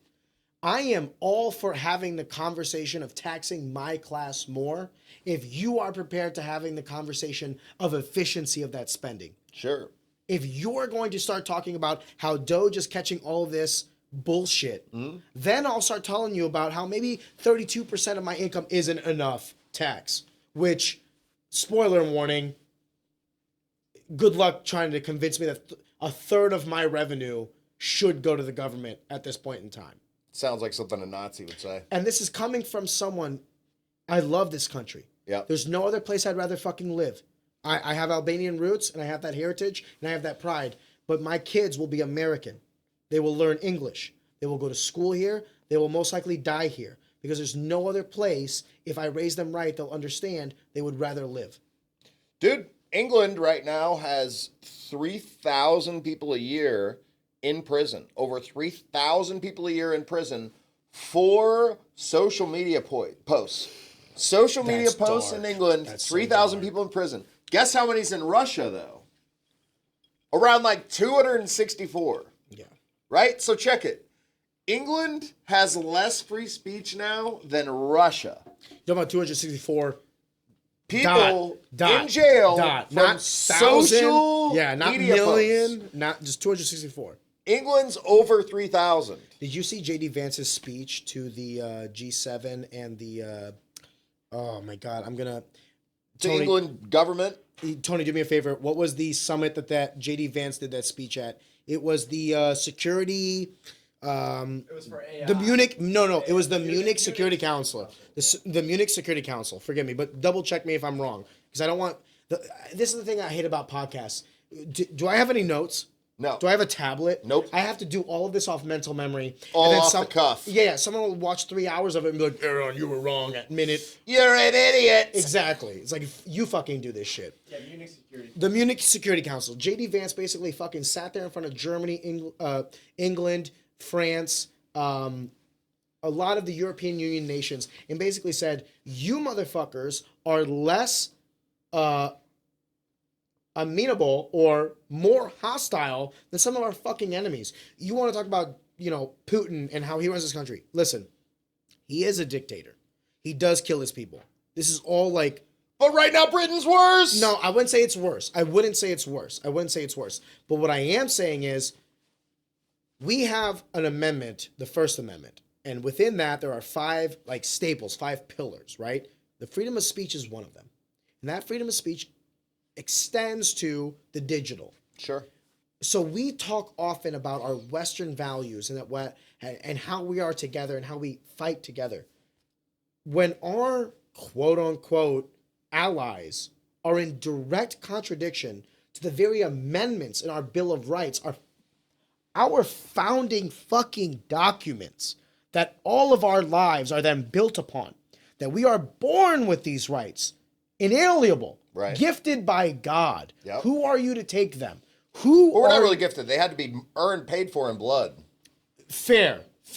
But our empire, our society was the only one to say that you are gifted this at birth. Right. Regardless of how we had to acquire them. right. Agreed. But black, white, Hispanic, Everyone special gets it. needs, paraplegic or whatever, you are gifted these rights by God. I mean, like now, not at the beginning. It was just white people. But other than that, now you get them for everybody. Back in the day, it was for everybody, but not the black guys. No, you're not getting them. Did you ever? Sorry, Did you you got to ever- fight for this shit too. Did you ever read the letters between Benjamin Franklin and Thomas Jefferson about how the Declaration of Independence was? There was a deep contrast in how Benjamin Franklin wanted to write or essentially illustrate some of the words compared to Thomas Jefferson, because he was so afraid of the language and how it was said. Things like inalienable rights, gifted by God, Right. that all men are created equal, because Right. this is during the time of slavery. And Benjamin Franklin was the first person to basically say, like, hey, we have slavery. This is like, I understand what you're doing. Right. This is in direct contradiction to our Of way what of you're life. doing. And Thomas Jefferson was like, we will cross that bridge when we get there. Let us first handle that as a sovereign nation, not a serf nation under some oligarch, some monarch. And here's what I'll say about U.S. history specifically. I am a student of world history. I love history in general. But U.S. history to me specifically is so fascinating. And I really want to emphasize this point. I am of the determination that this land is preordained and gifted and blessed by God. Okay. Because the wisdom of your founding fathers, by virtue of how old they were no older than I was, 27 to 35, the majority of the founding fathers. Wow. The wisdom in which they had to create the greatest invention of mankind of self-governance Right. at that age, at that time, and in direct contradiction to who? Because it's easy to say these things. The world's greatest superpower at that time. They said, fucking come get some. But I think it was, I agree to an extent, but I think also it was easier to be like a great person back in the day. Explain. Because like now, like you got, dude, I put up a post of me and my accident. I got people in the comment threads talking shit, right? Because everyone's got an opinion, okay? They're But talking here's shit on your back car accident? in the day, you didn't have dudes talking shit like that. Like at the best, you'd have like a reporter, right, writing out a newsletter about I don't think I appreciate his policies. They were calling Thomas Jefferson. Dude, no. What you're talking about? Hold on. I'm gonna. All right. So full disclosure, my producer is a well-versed U.S. history. His Okay. father is a civics teacher. Right. There were always instances of this. When Thomas Jefferson and John Adams were going against each other head to head Sure. in a presidential election, Okay. they both had like news presses at the time. Sure. So like essentially imagine if like Elon Musk is running against Mark Zuckerberg, and on Twitter Elon Musk is calling Mark a troglodyte, Right. and Mark Hold- is saying that hold on. Elon's a Nazi. That has always occurred. All right, hold on a second. There's always been shit talking. There's a couple things. How many people could read back then, right? So like first off, there's that. The ones It's that could vote. Oh, you unfortunately. illiterate motherfuckers! It don't matter what we say anyway. Unfortunately, the ones that could vote. So voters, they could read, so they'd be like, "Oh shit, he's a transvestite." But that shit didn't make it to the history books. Yeah, but isn't that fucking insane that John Adams was writing an editorial Sure. on his own press? That's crazy. On his own, a His own printing newspaper. press, right? And it's calling Thomas Jefferson. All right, A forgive train. me. It was actually the other way around. Well, Thomas Jefferson was doing it to John Adams. Calling him a tranny. Like a fake author, but it was him. Bullshit. Right. Bullshit. The fact that we know it was not him, they definitely knew it was not him. Back from break with Easy Talk Radio. Isn't it nice having just the ability to just break whenever you want? It is nice. It is. It changes the conversation flow though, because we were talking. Trannies and Thomas Jefferson versus John Adams, specifically because you got in a car accident and there were people talking shit on you on social media. Right. So you like, all right. So you definitely had to deal with that to some extent, but not to the extent of it now, because it's all right. What number of people actually have access to the media? Right. Only a small number of people like to write out news articles. Only You're a talking small about number. contributors to, not consumers of. Yeah. So like back in the day, the shit talking would still happen, but it would be like, it'd be like carved into a tree, like Steve sucks dick. Now it's front page MSNBC. No, now it's like someone WAPO. puts a fucking. Now it's like someone puts a backhanded post up. Do you think that's better or worse, or do you think it's the same?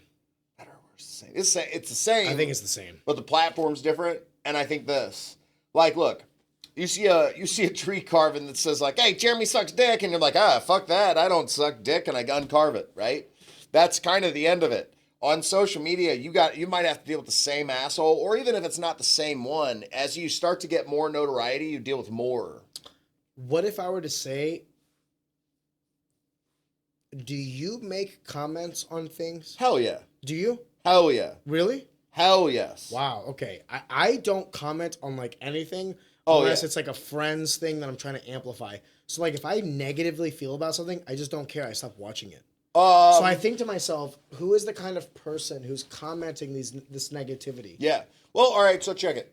It's a double-edged sword because on one hand, I use that opportunity to literally to talk to shit. Like if somebody starts talking shit, I'm talking shit. But you're a confrontational guy. You might actually enjoy it. Well, look. It's not about enjoying it. It's about I see it like this. I'm a comedian and I talk shit on stage. I talk shit to the crowd, right, on a regular basis. It's hilarious. It's very entertaining, you know. But I don't practice that. So with online shit talkers, like I will usually go back and forth because it is an exercise for me. So I'll just fucking just jab at them. How do you have the time or energy? How do I have the time? Because I am a dueling piano player, comedian, and then I train like a few people, but that's it. And so my schedule is somewhat open. So I'll work on a song. You have to enjoy it. Yeah. But it's You not enjoy it. No, it's not. It's an exercise. No, you enjoy it. It's an exercise. Do you feel okay? Let me change the fabric of my question. Yeah. Is there any sort of dopamine hit whenever you make a certain point to an individual who's contradicting you? Yes, Then but you enjoy it. Okay. I enjoy the work. It's like all right. But who are these people? Doesn't matter because I'm not worried about them. I'm worried about my work. Explain. All right, so what I'm doing is this. I talk shit on stage, right? I'm getting better at talking shit. In terms of your stand-up comedy. Stand-up comedy. Okay. Okay. So this is probably only relevant for me. For anybody else, is a waste of time. Okay. I am practicing the art of looking at someone and fucking just bop, bop, bop, jabbing them up, right? Only if someone comes to me with that. You're kind of sparring. Sparring. This is like sparring. Right, it's like mental sparring. So I'll practice, and so like, you know, you're going back and forth, and you know that like, one, you're probably gonna light them up because you're a comedian and they're not. But it's just a practice thing for me. So when someone gets super pissed about something I say, like, you know, you fucking nailed something, right? And it's not about that, because I would just stop doing it. Because other than the fact that I'm talking shit on stage, and that's my only practice avenue to talk shit is in the comment thread. I'm not trying to talk shit in person until we're on stage and I'm getting paid for it. Like no, let me take that back. I do talk shit in person, but it's usually, again, to be like entertaining and funny. Yeah, I've never seen you as like a confrontational individual. You've always actually been super like at the shows that I see you. Sure. You're actually very like positive, like lots of love, lots of respect. But that's how I am online too. Okay. But online, you get a lot more anonymous guys or people that are just willing to talk shit because they don't know who you are. And Keyboard warriors. And so in that situation, I definitely talk shit back. Absolutely. And that doesn't does that not drain you? It's not like I'm doing it. I mean, like I do it here and there, but that's part of it. Does it drain you? How would it drain you? Because it's like I'll explain why. Sure. I'll tell you a specific example. Tell me. I once made a post on Facebook, and I made this erroneously, about talking about how voter ID, if you had any sort of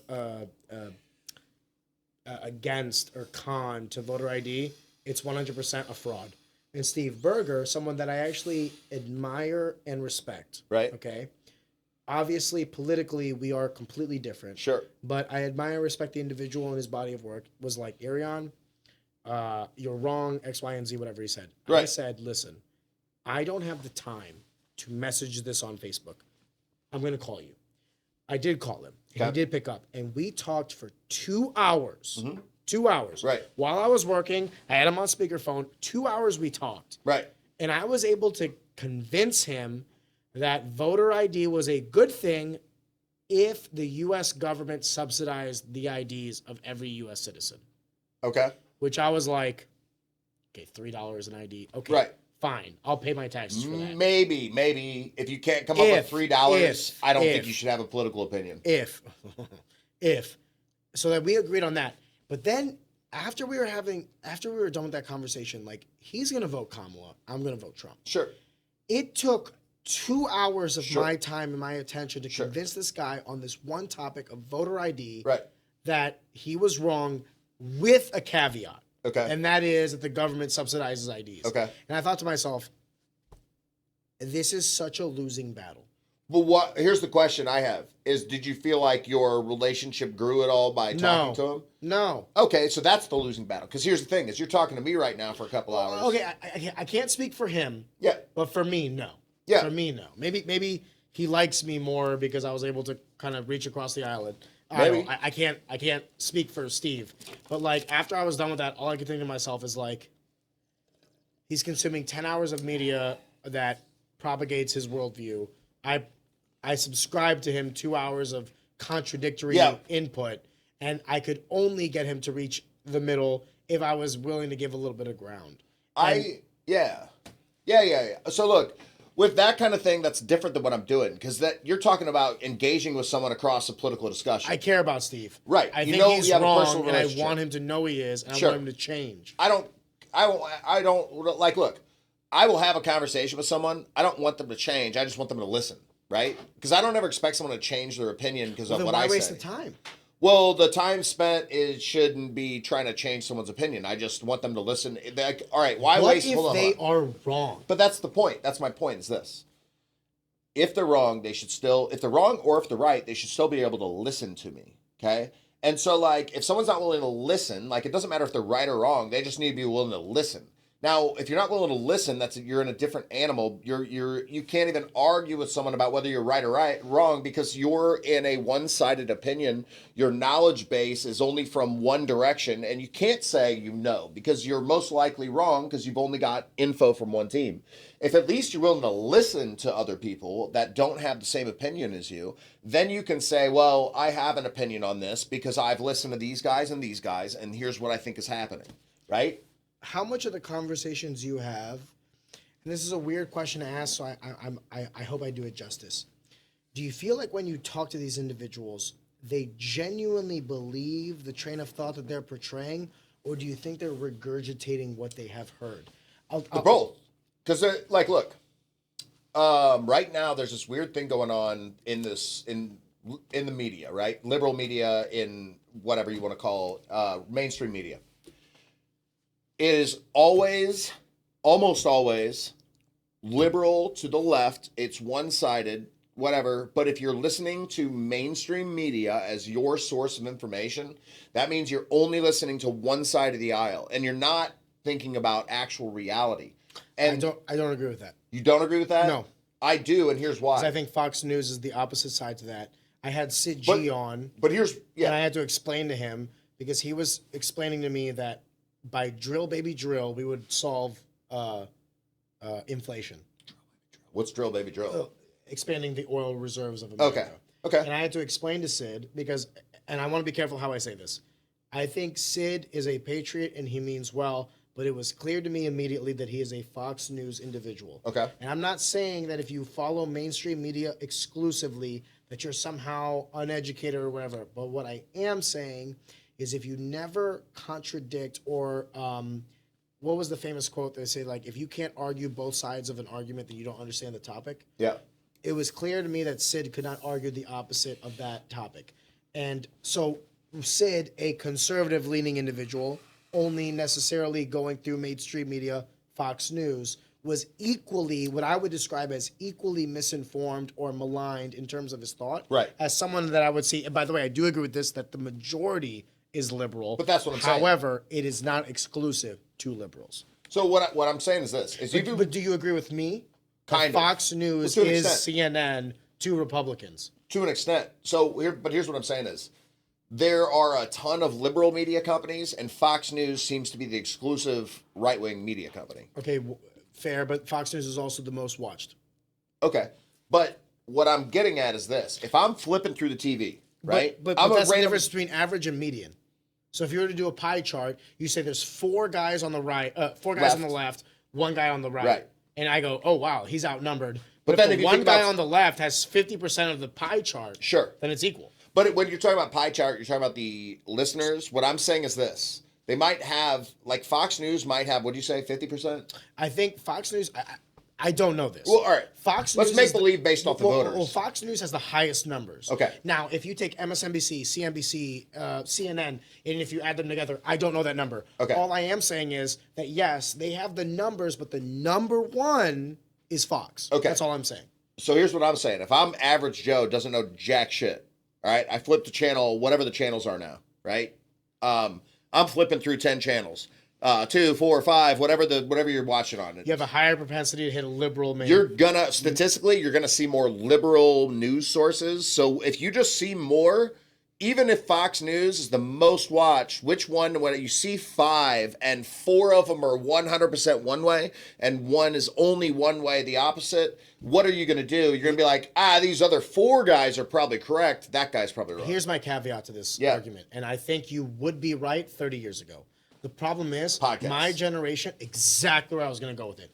My generation is not flipping through channels. Agreed. I don't think people have like. But there are people that are. Well, the people that are of an older ilk who have already kind of put their feet in the sand, so to speak. So like let's articulate this in a different way. Who is flipping through the channels? Is it people my age or people not even necessarily your age, dude? Older. Who's flipping through channels in today's day and age? It's not our generations. I guarantee you. I mean, I'm not doing it, but guaranteed people my age are. Maybe, but I guess what I'm trying to say is where's the skew?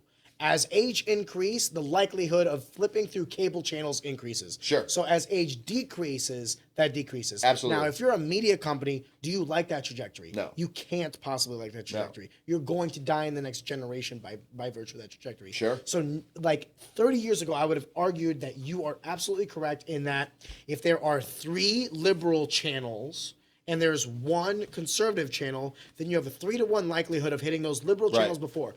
What if I were to make the argument to you that people aren't even flipping?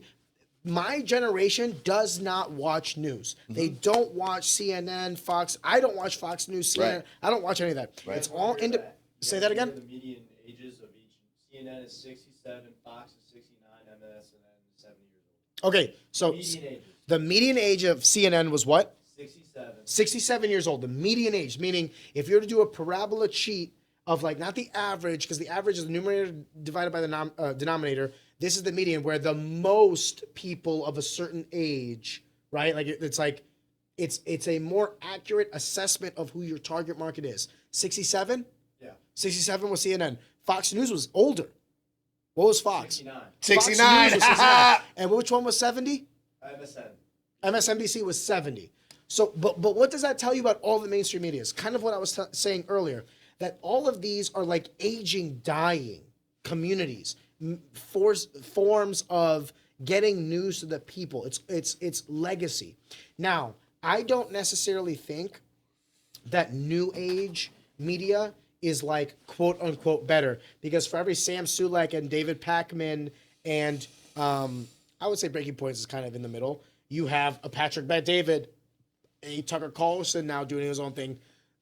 There's always been grift, and there will always continue to be grift.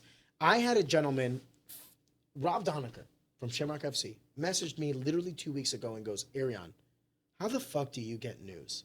He's like, I'm just trying. Rob Donaker was genuinely just trying to get news, not with a spin. Right. He didn't want to see liberal or conservative. He just wanted facts. Right. And it was a very like wholesome text that I got. Yeah. And my response was, Rob, I wish it was that easy. Right. I wish there was a main news source that just gave you facts. The facts. And I was there isn't. You have to go. I know for myself, I subscribe to 3 Substacks and I follow 5 different YouTube channels, and I'm subscribed to 2 different newspapers.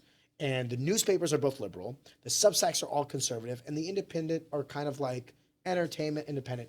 And the reason I do that is I'm getting bombarded with information. Right. And the reason I'm able to regurgitate as much as I am is because I basically Venn diagram everybody, and where they all meet in the middle, I know that's the truth. Okay. I know that's so. If Fox News says, Donald Trump says America's first against Zelensky, and CNN says Donald Trump abandons Ukraine, I know at the very least that there's an altercation between the U.S. and Ukraine. Does that make sense? Sure. Like, where do they meet? I know in the middle? Donald Trump talked to the president of Ukraine. Exactly. And I hate to make it sound that stupid, but like that's how I kind of take in information in the year of our Lord 2025. I don't have one main news source, and I wish it was that simple. And that's actually why I think it's never been more difficult for the average person, the blue collar worker, to be informed. Because they don't have 10 hours a day to second monitor all the fucking news while they're working. They're fucking, putting in tiles in a bathroom or fixing the fucking plumbing or up in 100 feet in the air fixing an electric line. They don't have the fucking time. Right. So they get home, it's 6 o'clock, they shower, they get something to eat, they feed their kids, they shower their kids or whatever. It's 8 p.m. They just want to fucking relax and then bounce to bed. Right. So now everybody's information is like, what's the meme I got today? Right. Is that good or bad? I don't know. I don't think it's any different. I just think it's more efficient. You don't listen to Bill O'Reilly anymore for an hour. Now you get a meme on your phone through your social media. Hey, did you see this? Zelensky's a cunt. Or, hey, did you see this? Donald Trump is abandoning his allies. Yeah, man, there's so much out there. It's difficult. Here's my favorite sources. I like The Problem with Dave Smith. Okay. Have you heard of that one? I know of it. Okay. So I do like him. I like Dave Smith as an individual. The problem with Dave Smith is he's also entertainer. And Yes. the libertarian approach. Yes. He's also skewed as whenever you have here's the benefit of a mainstream media. You have 4 different anchors, Right. 4 different hours, and you might get a little bit of spin on each of them. Right. I like Dave Smith. Well, she's on the BET show, right? Who? Patrick BET? No, Patrick Bet David? Yeah, isn't Dave Smith on that show now? Well, sorry. So Patrick Bet David sometimes has him on. guests. Has guests, and it could be him. But I thought he Bet- was like a regular occurring guest. Patrick Bet David owns No? Valuetainment. What do you consider regular? Like once a month? No. Once every 6 months? Yes. Oh, then no. That would I would think like so then more. regular in the sense of they're cordial, but not regular in terms of like calendar. I was thinking like a 2 times a week. I type think thing. Dave Smith is I want to make sure. I love Dave Smith. Let me say that. I listen to him as well.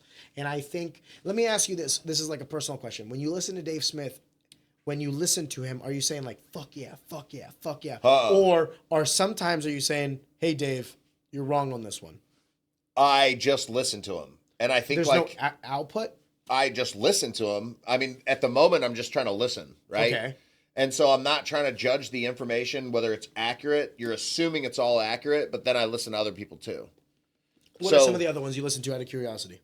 Jimmy Dore show. I like that one. An ex-liberal, kind of like an independent now. I like Jimmy Dore as well. I do listen to Tucker Carlson, but again, I listen to them. I'm not trying to, and I'm not also, I'm just listening to them as a possible information source. I'm not like listening to whatever they're saying and being like, that's what I think now. Agreed. And I'm not saying that, but I Jimmy think Dore, Dave got, Smith, and Tucker Carlson, if you were to ask a Steve Berger, they would tell you that all 3 of those are Nazis. conservative. All Nazis. They would not say conservative Nazis. Do you have a single news source that you would say that you and Steve Berger would share? No way. Why, out of curiosity, do you think that? Because I don't think he look, I listen to stuff, right? But also, I feel like I'm pretty good at deciphering through bullshit. That's fair. Okay? But that exists, I hate to say it this way, that exists with Dave Smith, that exists with PBD, that exists with Joe Rogan. That they have bullshit. I just listened to the Joe Rogan episode with Elon Joe Rogan Musk. talks about fucking aliens. No. Joe Rogan glazes Elon Musk's AI on Grok every time he's on. Okay. Yeah. Well, I mean, I think there's a bias. Here's the problem. Yeah. This is what I've deduced. Because I know this now as a podcast runner. I have to be Switzerland. Right. If I have Mop on and I say, dude, you're the best fucking gym in the world. Right. Mike Rogers will be like, what the fuck, dude? Like, are we not? And then now that kind of strains my relationship with Mike. Maybe he doesn't want to be on the podcast. And if I do vice versa, if I go to Mike and go, oh my God, St. Charles and May, you know what I mean? Right. Then Mop is like, what the fuck, dude? We're in direct competition to them. I realize now more than ever that in order to have the transparent conversations that you want to have, you can't have them. You have to be slightly confrontational. You cannot be confrontational. And this is the thing that the mainstream media has always known, is that you are only as powerful as your relationships. What's the number one podcasts? It's not the individual, it's their guests. Sure. If I were able to have Elon Musk and Jeff Bezos and the All In Podcast Bros, my podcast goes from like 1 million to top 10. Right. Not because of me. I didn't change anything, the studio or anything. It's the guests. That's the But yeah, problem. that's how it works, for but sure. That's the problem. It's your access to these people. And how do you keep that access? Through relationships. How do you keep relationships if you're confrontational? You can't. By virtue, no, you can't. Yeah, you can. Not with bad actors. And here's the problem. Billionaires, millionaires, they don't act in good faith. They don't care. They're above you. They don't need you. Maybe. No, maybe. Yeah, no, but maybe. nobody needs anybody. I don't need someone. I'm not a billionaire. Let me change the caveat of that. They have access to other media that you wouldn't necessarily have access. So when I say they don't need me, I mean that in the sense of they can be on Fox News. Right. They can be on CNN. They can be on other podcasts. They don't need me. That's what I meant. Forgive But me. nobody needs you. But like, look, But they need media. It's a propaganda win. No, they don't. Look, they What do you do, but mean? they don't. They do, but they don't. We live in an age where anybody has a camera in their pocket and access to the media, and they could literally put a video out that's 100 or 1,000,000 views. With But it nothing. doesn't have the validity of an interview sit down. I don't care what anybody says. That's why 60 Minutes still has validity even in 2025. So I think that helps. I think that stuff helps. Yeah, that's what I'm saying. It's not exclusive, Right. But it's an amplification. Yeah, but also we live in an age that if you're putting out good information, content, whatever, you can do it without anything fancy. Let me ask you this in a different. If I asked you to do a podcast on a specific day, and Joe Rogan asked you to do the same podcast on the same day at the same time, who are you choosing? Go to Joe Rogan. Why? Platform, but also that's been like that would be a goal. Fair. Okay. So outside of like the Jeremy Genin stuff, the platform. Right. What if you had access to that echelon of platform whenever you wanted? That's what I mean by they don't need me. I'm not saying that they don't need media. They do. Right. Because that's their way to like communicate to the masses. What I'm saying is they don't need me, the individual. So now, take a step back. Okay. Let's say you are a Joe Rogan and you're getting Donald Trump, JD Vance, Mark Andreessen, Elon Musk. How do you facilitate and constantly get those guests? Well, because you already have a reach. How do you constantly get them? Yeah, because I don't believe that. That's why. But I don't believe that. They can go on PBD. They can go on Theo Vaughn. There's other podcasts. Agreed, but Joe, first off, Rogan's is the top. Correct, but going on number 2, number 3, number 4, same output. They do that though. They do all of them. Right. But do they do them in the same frequency? No. Do you understand my question of like, I guess my question to you is this. If you were at the echelon that Joe Rogan was, would you not feel the pressure of maintaining relationships? Do you think that you can... Joe Rogan doesn't. I disagree. All right, check it. Here's what I'm saying is this.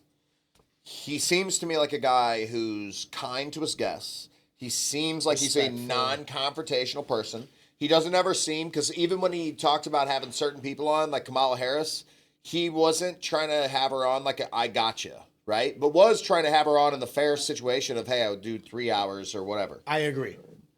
So I don't feel like, but also you've heard him talk about people, like he doesn't seem like a person that he has beef, but he doesn't need to not have beef. He could totally just be like, fuck that guy. And I'm sure he does to some people. He's had instances before with many conservative guests. Like when he had Candace Owens on, they did like a 30-minute like argument about climate change. Right. And when he had, he didn't really get confrontational with Tucker Carlson, but there have been instances prior to where he has been very cordial with both liberal and conservative guests. That's not, I guess what I'm trying to say is that's not what I'm saying. I'm going a step higher than that, okay? I'm talking about like the macro, and that's essentially, you have a relationship with Shamrock FC, you have a relationship with Mike. Right. You handle social media for both. Uh-huh. Surely you are aware that if you were to rub Jesse Finney the wrong way or Mike Rogers the wrong way, then that would cease to coexist in the manner that it does now. Now, we're talking about the micro, because St. Louis market, one gym, one promotion. Expand that to the macro. Right. A world stage. But I would fuck with those guys. What if they were in the wrong? Well, they're wrong. I don't know about the right and wrong shit, but I would just fuck. I mean, like, I think that's more of my personality. Is once I get to know you and like you, I'd be more likely to fuck with you. Fair, but the people that you fuck with, do you think that they are constantly correct or constantly incorrect? I don't or do you try think to that they thi- could be both? Do you feel like you could adequately straw man or steel man an argument against the people that you represent? I wouldn't straw man an argument. Steel man? I don't know what steel man is. Sorry, let me explain the difference between a straw man and steel man. Right. A straw man argument would be like kind of. I know what a straw man. Okay, so Like straw steel man man, policy. steel man would essentially be like, let me give you a hard opposition to what it is that you're saying. If you're saying left is Yeah, good, I'm saying well right is good in this sense. That's the steel man argument. So first off, I wouldn't get into. I mean, like I would get into that, but I would be more apt to focus on things that would change their lives. Like your political opinion is going to change your life on a grand scale, but I'd rather talk to somebody about. Like I would rather talk to them. I don't give a fuck. Of their political affiliation, right? That doesn't change the fact that they're friends of mine and I'm working with them. Agreed. Right. So I don't even have to get into that stuff with them. I don't care. We don't because I'm trying to here's the thing. I have a skill with social media. I have a skill with like that kind of stuff that I am looking for both of them. I'm looking for those kind of things because I'm trying to promote both of their brands. Agreed. So I ever have situations where I have to tell them, hey, this is what I think, and they disagree, and I tell them anyways all the time. So, but I never think, oh, hey, if I start doing this, I might not lose out on this opportunity. I always try to think of it from making sure that I'm delivering information to them the best. They can decide whatever they want to do with my information. That's not my job to make them decide. But I would still present the information. You're consulting them. It's something like that. So, but then let me take that, and I think that's actually the correct approach of like, hey, I'm. Regardless of what the external is, I'm going to keep my internal proverb fair. Yeah. But then let me expand to that, and let's say that you got $100 million deal. Okay. And it's all pertinent on your, accessibility to the level of guests that you have in order to garner the level of viewership you have. So look, whether there's money involved or not, that's just how I operate. So I don't think of, there's money in this. So I'm trying to do the best job. And for me to do the best job for somebody, I am going to give them the best service, which includes me talking my piece. The other thing is this, though. The other thing is I try to be aware enough if somebody that I'm talking to doesn't want to hear what I have to say, I don't waste my breath on them. So first off, if I was around somebody like that just whatever I say is not valuable, I would be considering that I'm around the wrong people. What do you mean by not valuable? They're not listening to you, or you're not of the ilk to be valuable? If they think either one of those, then I'm either a fucking moron or I'm around the wrong fucking people. Yeah. Right? Okay. So I don't care if they say that they're going to do what I say. That doesn't matter to me. I just want to present the information. I want to let them know what I have, whatever the best thing I can do for them is. That's what I want to tell them about. And if that's what is working out, then great. But it doesn't have to be that. And I have a bunch of other stuff going on that specifically for social media stuff. That's not my primary source of income. So it's just something that I love doing, and I do it for them specifically.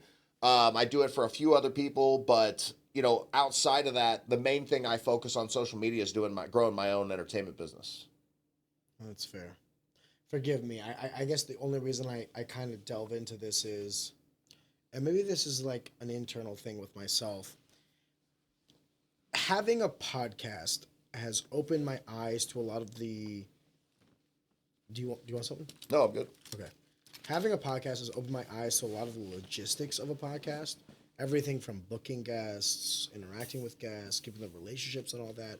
I want people to feel like they're welcome in this environment, but I never want them to feel like I'm going to give them a reach around. Like, hey, if you say some stupid shit, I'm going to be like, what do you mean by that? Right. Explain that to me. Sure. This is where you're wrong. Am I wrong? Right.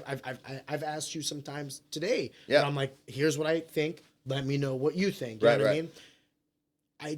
I worry where the imbalance of incentive to transparency may become unaligned. And here's what I would say. And I listen to Joe Rogan. Okay.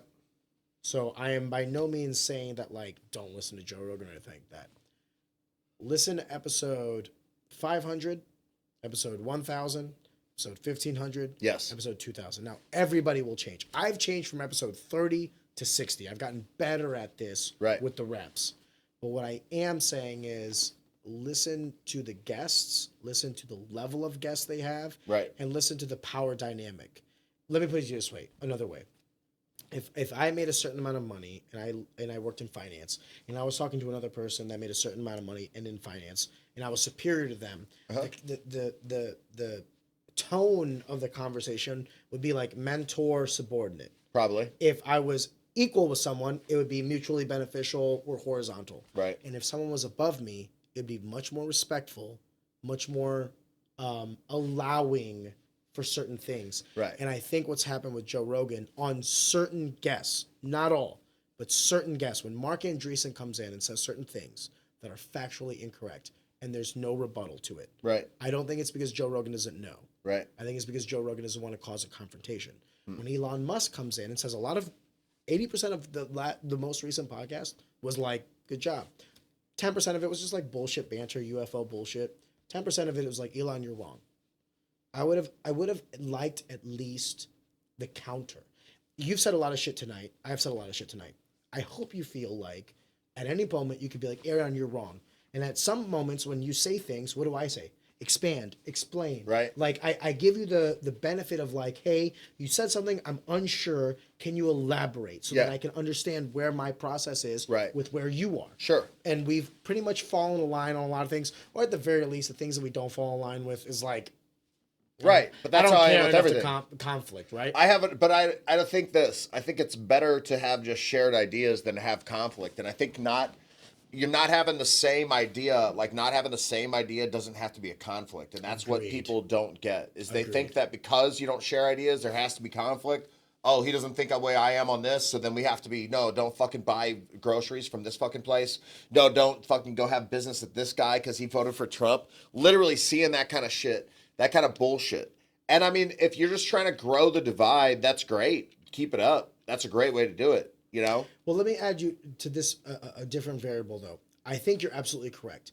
I don't have to see eye to eye with you. It doesn't necessarily mean that we have to have confrontation. Right. But in the sense of a podcast where the goal is valuable conversation, sometimes you've said things on this podcast that I actually agreed with you on face value, but then I'll ask you to extrapolate because it'll add value to you, the individual. Sure. Why you think, like you said a thing, why do you think the thing that you said? I actually agreed with the thing that you said. There was no confrontation, but I wanted more depth into it. Right. And that's the thing, is like, I think when we say transparency, there's layers to it. Jeremy wants to hit the vape. That's layer one. Layer one. Why does Jeremy want to hit the vape? Is it a nicotine or is it a marijuana? That's layer two. Drug addict. Right? Okay, layer three is like, is there a dependency? Do you see what I'm saying? The act has layers like an onion. And that's all I'm trying to say is like, maybe I've entered this like mode in my life where I'm a fucking nerd. Okay? Right. And for me, the entertainment is secondary to the informational. Give me the shit that I actually like can act on. I don't care about the other shit. Right. I want, what is the thing? How does it interact? Where does it have value? Where does it not? Who does it affect? Who does it not? That's all I want to know. Outside of that, I don't give a fuck. Yeah. If you listen to my like Instagram feed, it might be boring to 95% of people because it's all technology, finance, geopolitics. But to me, I'm like, fuck yeah, dude, hit me with that dopamine hit. Maybe I'm fucking weird. I don't fucking know. Man. Yeah, I don't know. Conversation steered. Steered. Conversation. Well, steered. You know what's pretty dope is I think the points, like the information without the entertainment can sometimes be hard to digest. And I think that the entertainment can make points that you really don't care about otherwise, can make them something more sensational. So if you ever listen to somebody like Russell Brand, who I think is another great, I like him as well. I think a more independent source of info, not trying to lean one side or the other, even though he's totally getting... Former Hollywood actor and now podcaster. Sex addict, right? Drug addict. Getting basted over the coals for his what I consider independent thinking. Yeah. Right? Now he's a bad guy. Also, an extreme intellectual. Yeah, seems Don't smart. let the lifestyle. No, not it seems like, dude. You can't formulate the coherent thoughts that guy does without attributing it to IQ. He's a smart motherfucker. You can't unless. Okay, listen. I mean, I haven't had a conversation with the dude. Right. But the way he's able to articulate his He's thoughts. smart. No, but that's his there's job, no though. He's fucking been way. a comedian. Fair, but that's professionally. still an IQ. Like, okay, Sure. I would say that telling jokes in front of people is fucking hard. Sure. It might be easier for other people than other people. That Right, doesn't right. make. But that's like a type of intelligence. And so I agree with you on that. This is what I agree with you on. fair. I don't know what his actual IQ is, or EQ. but his emotional IQ and his delivery IQ is high level. But he was a professional comedian, and not just professional comedian. He was a world class comedian, and then he started all the informational stuff. Which after world class comedian, professional actor, fucking Hollywood, which a sex addict, which everything was fine then when he was a sex addict and just a Hollywood guy. But then when he stopped being a Hollywood guy, started his own fucking informational stories, that's when all of a sudden, when he started dropping bombs on people, that's when all of a sudden he became a bad guy. He started getting some hate, started to get some targets. Oh, hella hate. Isn't that crazy how that seems to happen too? So two things. Number one, I think there's a correlation between being a comedian and having the variables for a successful podcast. Sure. Because if you look at so many of these comedians, they have that live travel on the road Right. curriculum. Yeah. Then they also like Tom Segura and Tim Dillon and Joe Rogan and Theo Von. The list goes on and on of like podcasters / comedians. Right. There seems to be a correlation between stand-up comedy and the attributes that are conducive to a successful, entertaining, thoughtful podcast. Simultaneously, piggybacking off that, because Russell Brand himself is a comedian. Also, it seems like the second you start getting into any sort of controversy in terms of not right or left, but to look deeper. You could be a liberal, and if you start asking too many questions, you can still get the same targets as a conservative who might not be asking the same questions, but just might be conservative. I've seen this in Breaking Points, where Breaking Points is like Crystal Ball is a liberal and Sagar is a conservative, and they basically have back and forth. And Breaking Points is great for me because I get both, best of both worlds. Like Sagar is more aligned with my politics, and Crystal is like what I would call a libtard, but I have to listen to both, and it kind of forces me to hear the opposing argument. That's why I like it more than anything.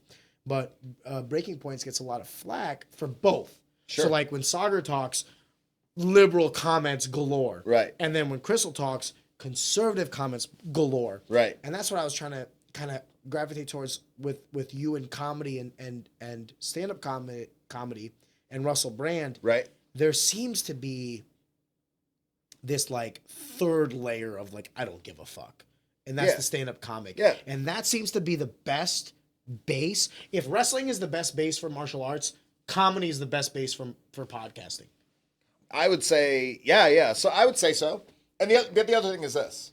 If you look at some of the bigger podcasts, the more successful ones, they're ones that people already have a successful stand-up career, and or their podcast was going and that grew their stand-up career. Yeah. So I think that I agree. But then also having the emotional intelligence to think and talk to people on the fly so like being in the moment, talking, that's an essential skill for stand-up, which also is an essential skill for podcasting.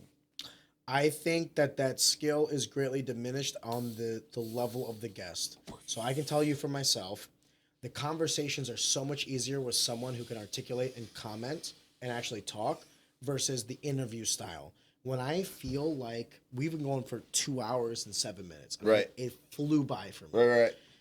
The podcasts that take the longest times are like the question answer ones where Yeah. I'm Where you're asking you a pulling it. question. It's a bad you give me date. the answer, and while you're answering, I have to think of the next question because I know you're not going to follow up. Right. And this is now not a conversation. This is an interview. Right. And I fucking hate those. Yeah. I fucking hate those.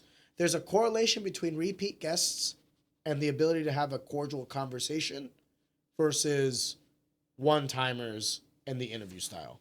And I hope that guests to podcasts understand that. It's not about asking me questions about myself. It's about taking the question and expanding. Yeah, I guess so. Adding value. I think so. Do you like ice cream? Do I personally? Yes. Hell yeah. Why? Fucking awesome. Man. I'm an ice cream connoisseur. Actually, here's the best ice cream story I got. I had people ready to fight me over fucking ice cream 2 weeks ago. Where at? Dude, my boy just started this ice cream shop in, where's it? Millstadt. No. Yeah, Millstadt. In Millstadt, Illinois. Just started this ice cream shop.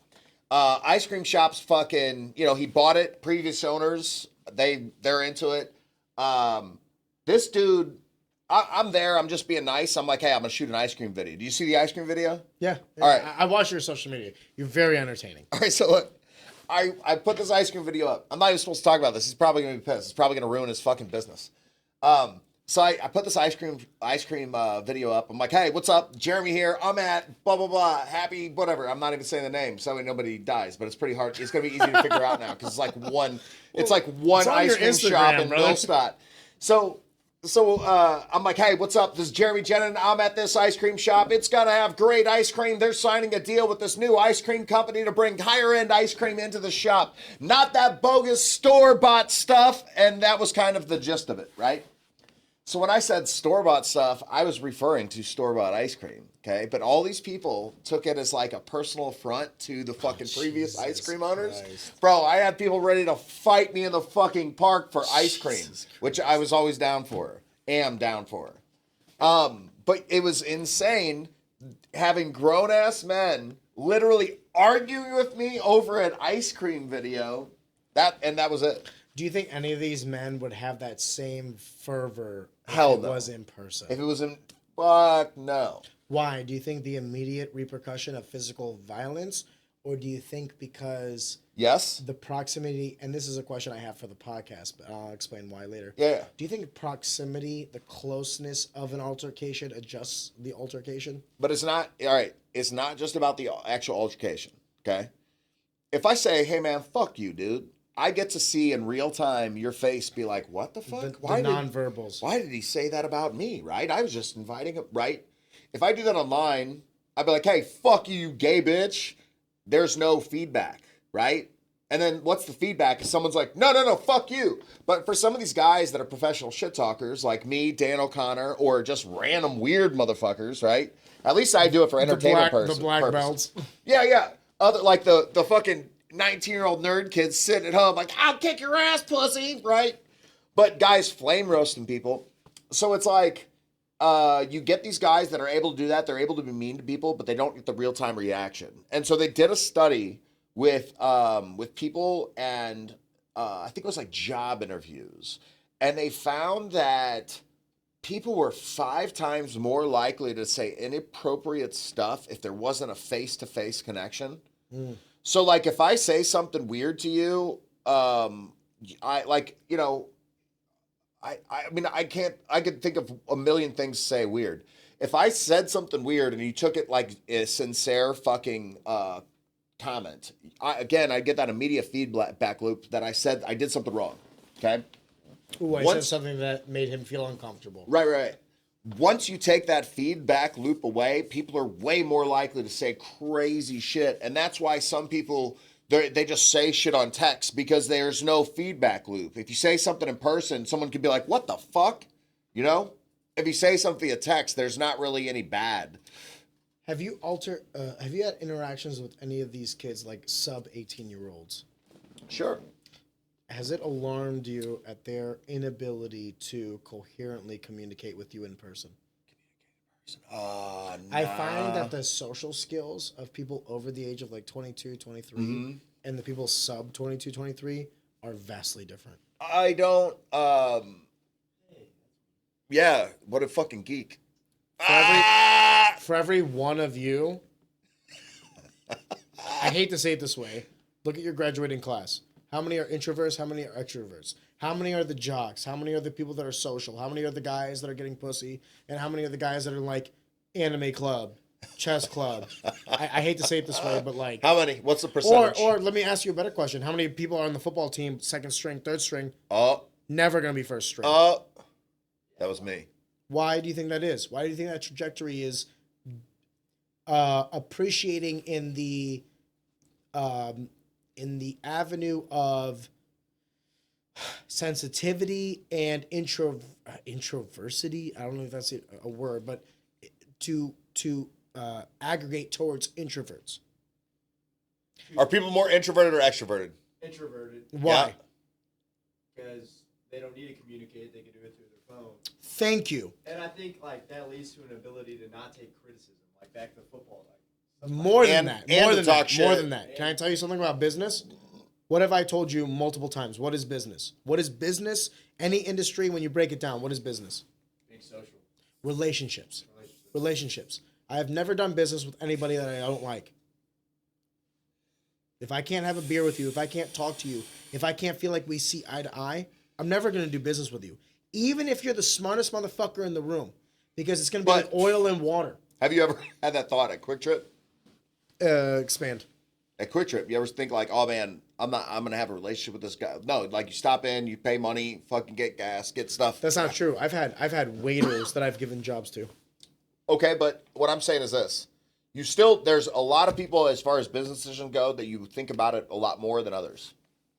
You're never thinking about any kind of relationship with your gas station pump attendant. And that's not true. No? Not for me.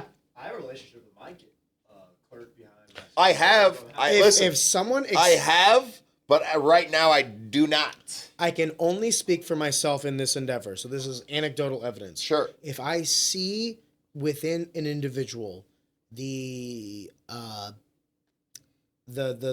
metrics Right. of someone that I think I can find value in, Yeah. I'll take advantage of it. Sure. I knew a guy that used to be the assistant manager at the Grasso Plaza Bread Co. Yeah. He's not working there anymore. Let me put it to you that way. Because I saw how he was running that, and I go, I could use a manager like that. Come on down. Nice. He had no college education, high school grad, thought he was going to work at Breadco, and I was like, I see the values that you have. I see the skill set that you have of like allocating resources where they're needed. Right. And more importantly, I saw that he had an attention to detail. And I was like, regardless of the industry, whether that's Breadco or ITIS You got or the skills. finance, Yeah. I can teach you ITIS. I can teach you finance. I can't teach you to give a fuck. I can't teach you those skill sets of attention and detail-oriented individuals. I can teach you the other things. I can't teach you that shit. So like I guess to answer both of your questions at the same time, every interaction I have with someone is always a job interview. They just don't know it. Just like you should always assume that every interaction you have with someone is a job interview. Because there are people that I thought were beneath me that then gave me jobs afterwards that I didn't know. Like when I was interacting with them, they were horizontal at school. Right. 10 years later, hey, when I was in school with you, you said this, that, or the other, and I thought about that for the next 8 years. Can you consult with us on this thing? Sure. What is luck? Opportunity, preparation.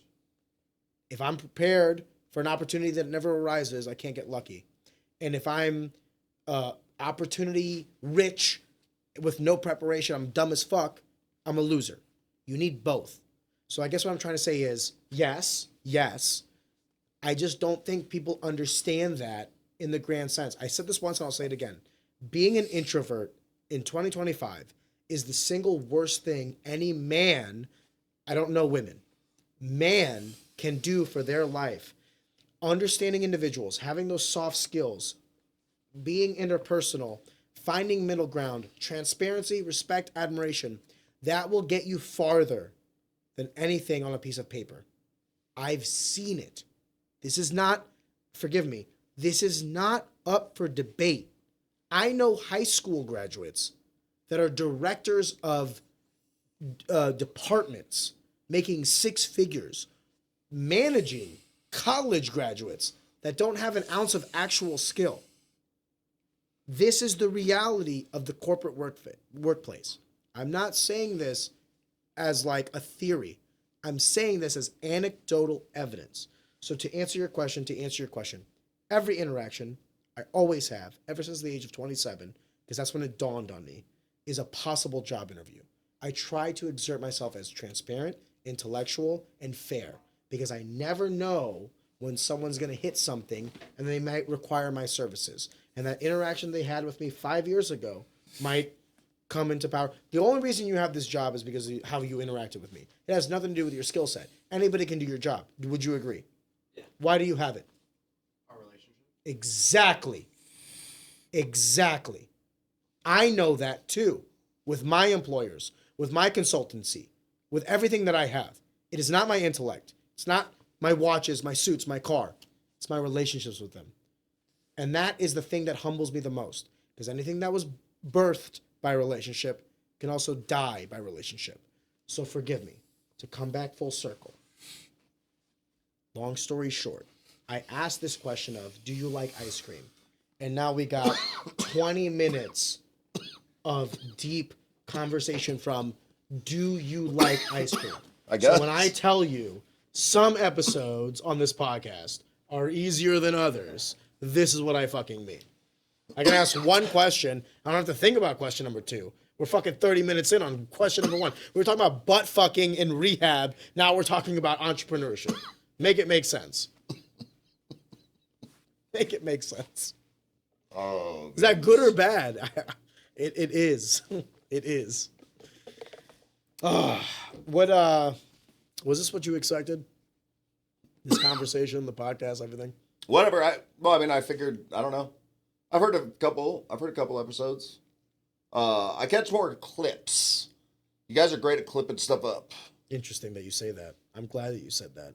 It's important. Look, I don't think I've ever listened to a single episode. Full. Ever. But I've watched a ton of clips. Do you think, this is a question I have as a podcaster now, do the clips not do enough justice to get you to want to watch an episode, or are you so busy that you only want to watch clips? I'd prefer, all right, maybe dual point.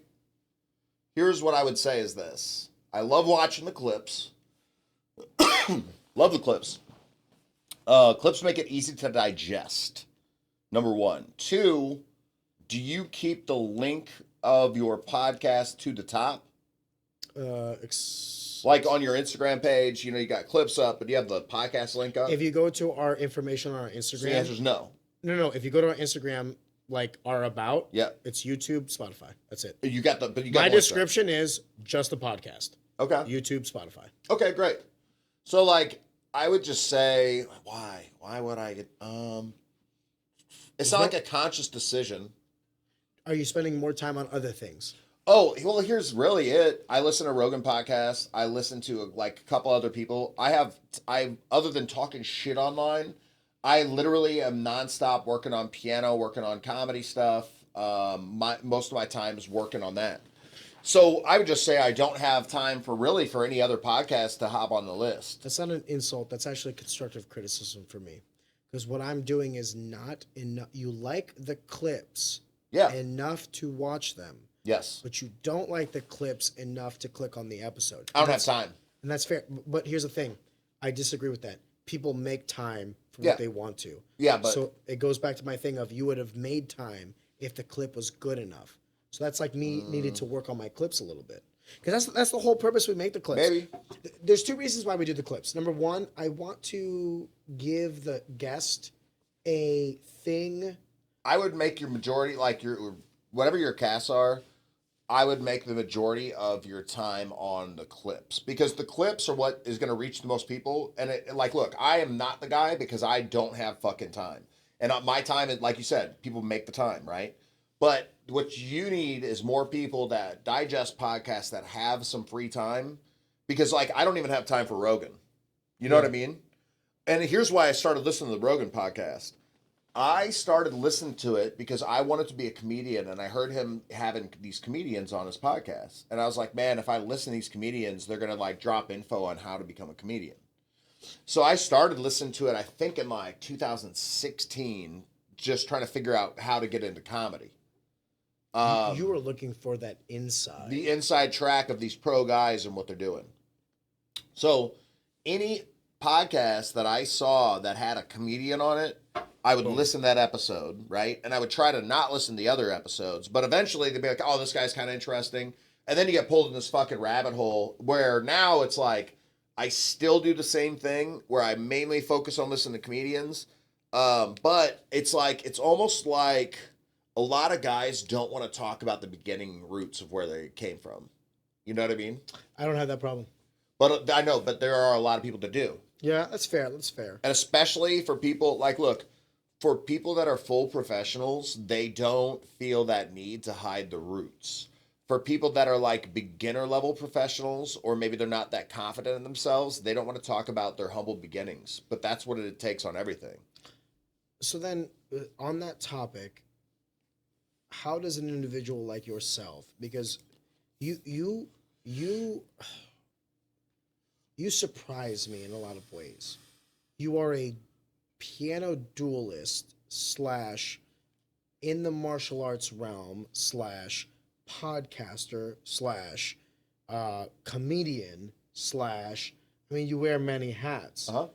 You know, when we're talking about like an individual and their roots, I mean, dude, who better to ask than you? How the fuck did you get here? Man, the easiest way to explain it is this, is I started in martial arts at a very, very young age, right? And I stayed in martial arts. And I've always been kind of a workaholic, okay?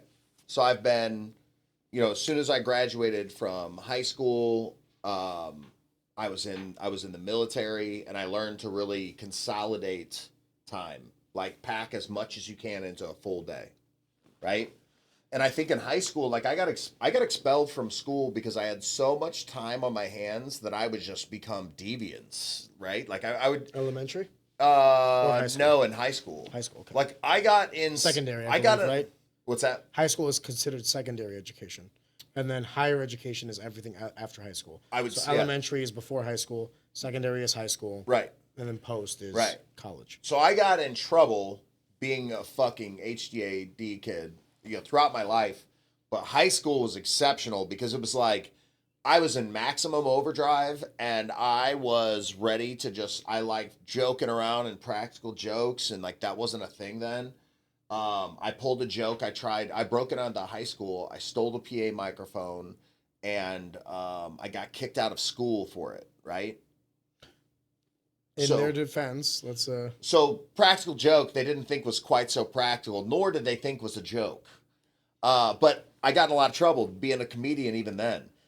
And so what I learned is this. Were you like the class clown when you were growing up? Not intentionally, but I guess so. Okay. Sure. By virtue of yourself. Yeah. But I wasn't like trying to be the class clown. I was literally just like I would entertain myself. And yeah, I guess so. Somewhat. Not like, yeah, I maybe. So. Not cognitively. Yeah. But it was what it was. Maybe, yeah. So I guess you'd have to ask somebody else what they think. I wouldn't say so, but maybe I was. I'm not sure. But again, what I learned from like wrestling was this. During wrestling season, I didn't get in shit for trouble because you're just fucking busting your ass. It's the hardest stuff in the world if you're doing it right. Did you go to high school here in St. Louis? Bevel East. Okay. Bevel. So I go to Bevel East. I'm in the wrestling program there, loving it. When I wasn't in the wrestling program, I break into fucking high school and steal a fucking microphone. I get kicked out of school. Then I get sent to... Would you say that sports kind of kept you disciplined? Sports kept me disciplined. I would say more so. In the season. Yeah. In the season at least. I would definitely say that. This is why I try so hard not to kick kids off the team. And here's another thing towards that. I didn't give a shit about my grades in high school. So the beginning of high school, every year, I'd have an F average. I would get to around wrestling time. So the first tournament of wrestling, what was that? Lee Summit tournament. You know, you didn't grow up. No, but I know Lee Summit. You know Lee Summit tournament. I coach at Afton High School, so it's like I know all these schools around the area. So I don't know if I also went to Afton High School and did a lot of these tournaments. So Lee Summit doesn't exist anymore, though. The tournament. Okay. But back in my day, if you won the Lee Summit, if you placed in the Lee Summit, you were basically the same level as placing in the Illinois State. Yeah. Because it was an invitational. It was such an invite only. Well, it was also such a hard tournament. It was a precursor. Absolutely. We had the same thing called Suburban East Tournament. Okay. It was the same thing. It was like class 4, class 3 schools. And if you medaled there, you were going to medal at state. Like high likelihood, right? 100%. No, Yeah, not high likelihood. 100%. These were the schools that medal at state. Right, but I mean, like if you medal there, you're going to medal at state. But I mean, there's always things like shoulder injuries, knee. You know what I mean? Of course, but the variables. skill wise, that You're there. Same if, thing, If yeah. you can make it, you're there. Yeah. That's what we're on the same page. So every year I would be ineligible for the Lee's Summit Wrestling Tournament, right? Because of grades. Because of grades, and I'd be like, fuck, and I'd have to get my grades up. So I'd just work my ass off to get my grades up. So I mean, it's like wrestling, school, and then all this double work I had to do. I didn't have a lot of free time.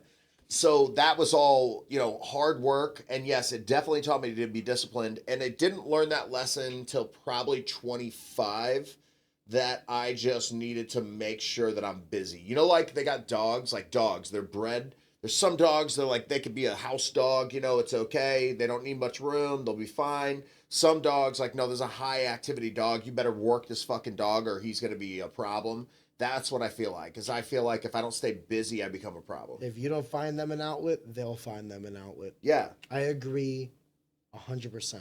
And so... That's exactly how I am as well.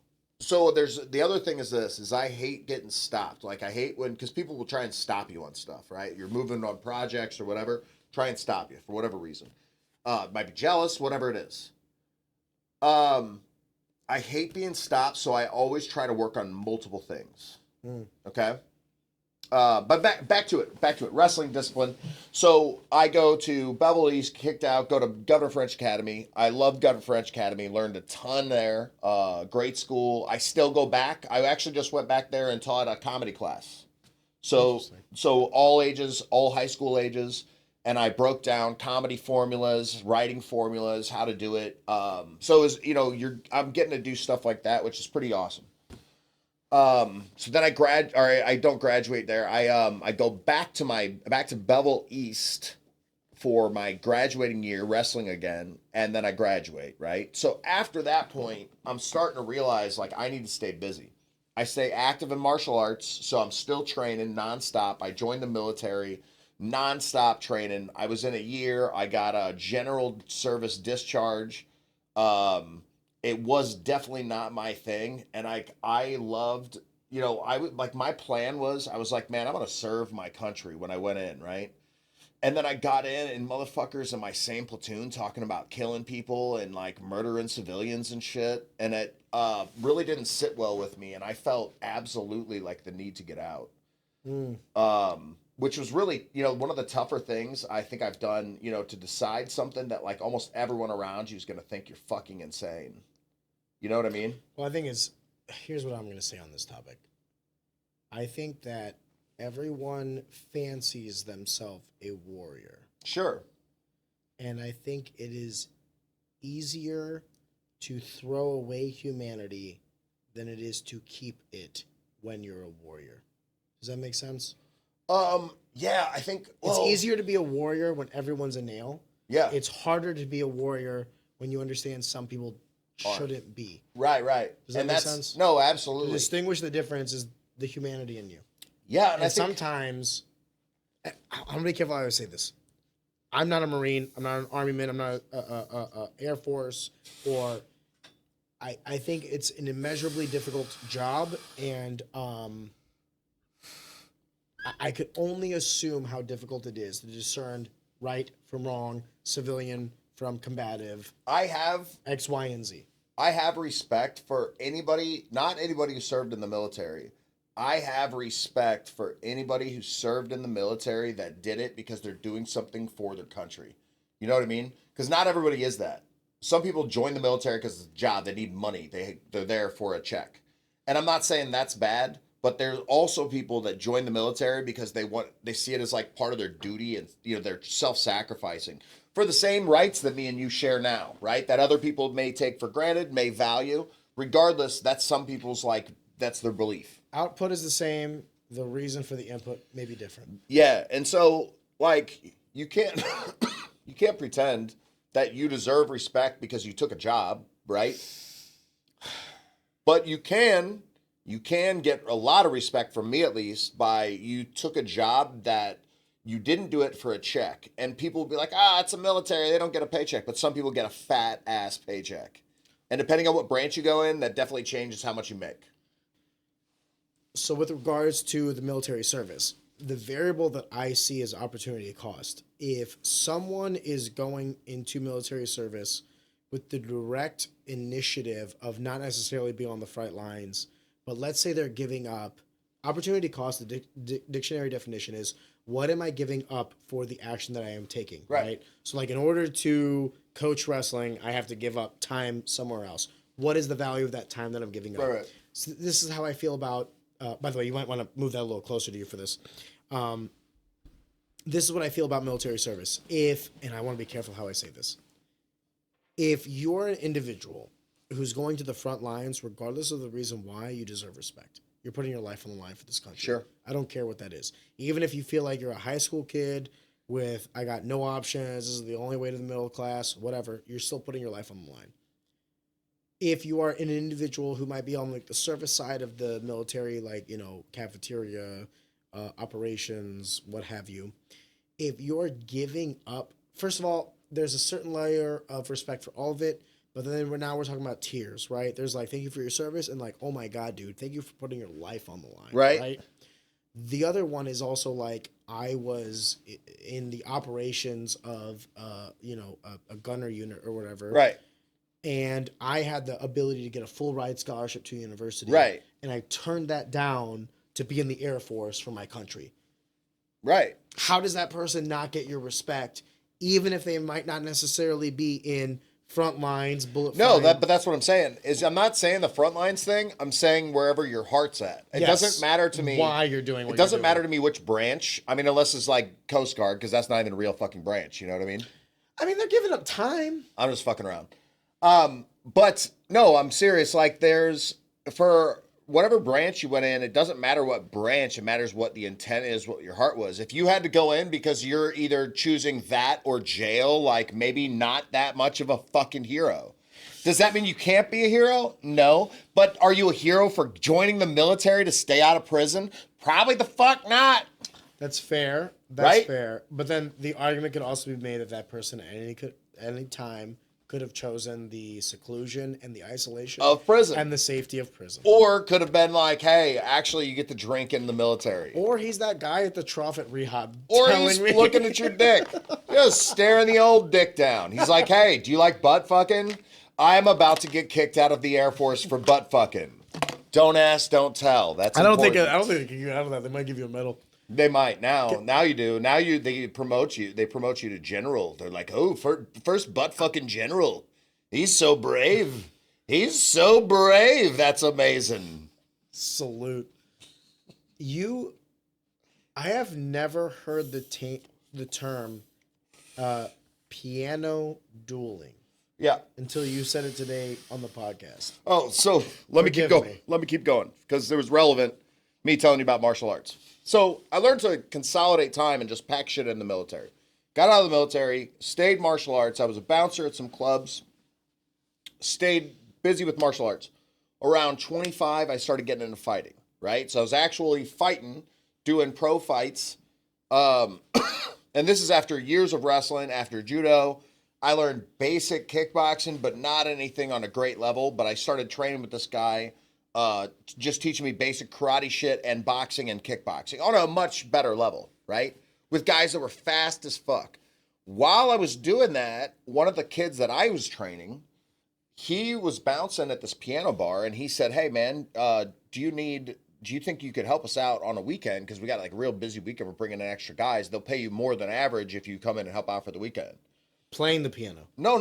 Oh, bouncing. Bouncing. I didn't play piano. Got you. So I get a job as a bouncer at this piano bar, right?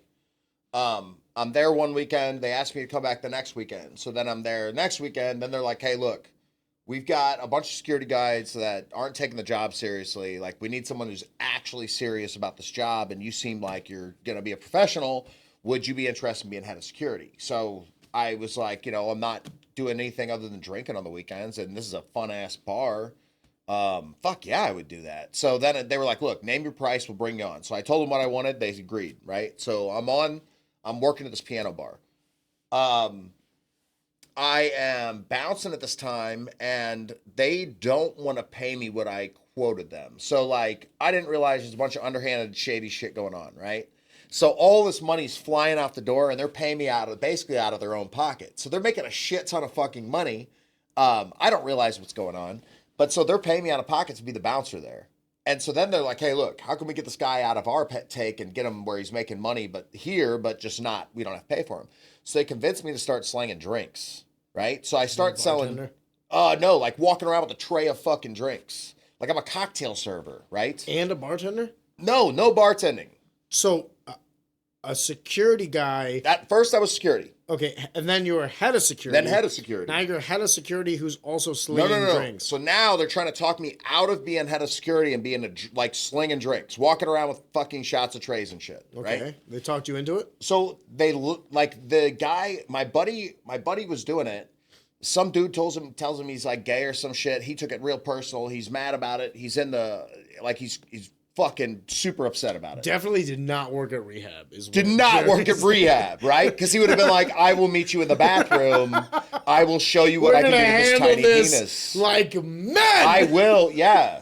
Don't you fucking tell me I have a tiny wiener. No, but he was pissed at this. He was like real upset about it, and he kind of quit the job, decided he just wanted to be a barback, right? So I start doing it. I don't give a fuck. But they tell me, I show up, and it's like, they're like, hey, wear like a button-up shirt and slacks and, you walk around. And I was like, that sounds lame, but whatever, I did it. It was terrible. It was weird as fuck. And I was like, look, at this time that I'm working there, I had been working on comedy for 3 years, probably 20 hours a day. So I had this job as a carpenter. I didn't see anybody. I would listen to audiobooks. I would memorize comedy sets. I had like 15 comedians' comedy sets memorized front to back.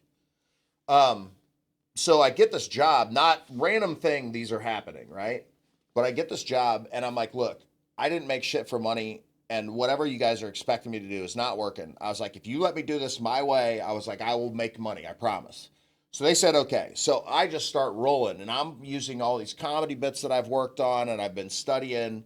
So I'm doing all this and I'm doing it on the job and making a fuck ton of money by just clowning people, right?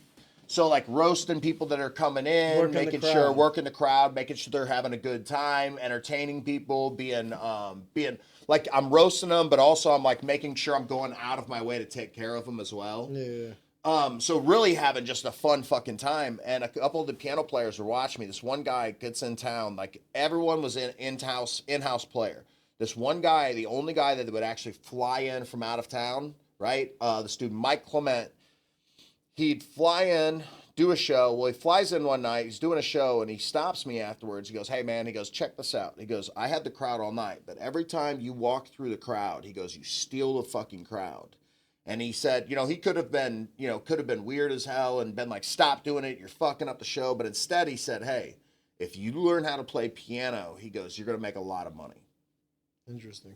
And, I didn't think much of it. He flies out. Can I ask? Yeah. Why the tie to the instrument? Why the tie? Because it was a piano bar. Understood. But like, was it the bias because he was also a piano player? Well, sure, but also if you're stealing the show, then the argument could be made that you could steal the show in any way. Right, but why the bias? Oh, why not just be like, hey, you should be a comedian? Yeah. Like, hey, man, you have a knack. Let me get for entertainment. Yeah. That's what he was saying, but let me get into that. Let me get into that. So, he flies back out. This other guy, Cam Brown, he comes up to me, he tells me the same thing. Right, he's a jazz cruise ship pianist player, right? He's there at the same. He's look, dude. If you learn piano, and they're telling me because they're piano players. If you learn or if you learn to play piano, you will become fucking awesome. Because you're already doing it without the piano. Mike Clement flies back into town, right? Second time back in town. He's less drunk than the first time, right? And he goes, hey man, he goes, if you learn piano, you're gonna be able to do something crazy with this, okay? So again, I'm like, maybe I should listen now because there's like two guys, and this guy said it twice, less drunk this time. My buddy, one of my friends was at the bar, one of the piano players. He's at the bar. His like this gal he's talking to is there, and some dude comes up and starts macking on this gal that he's interested in, right?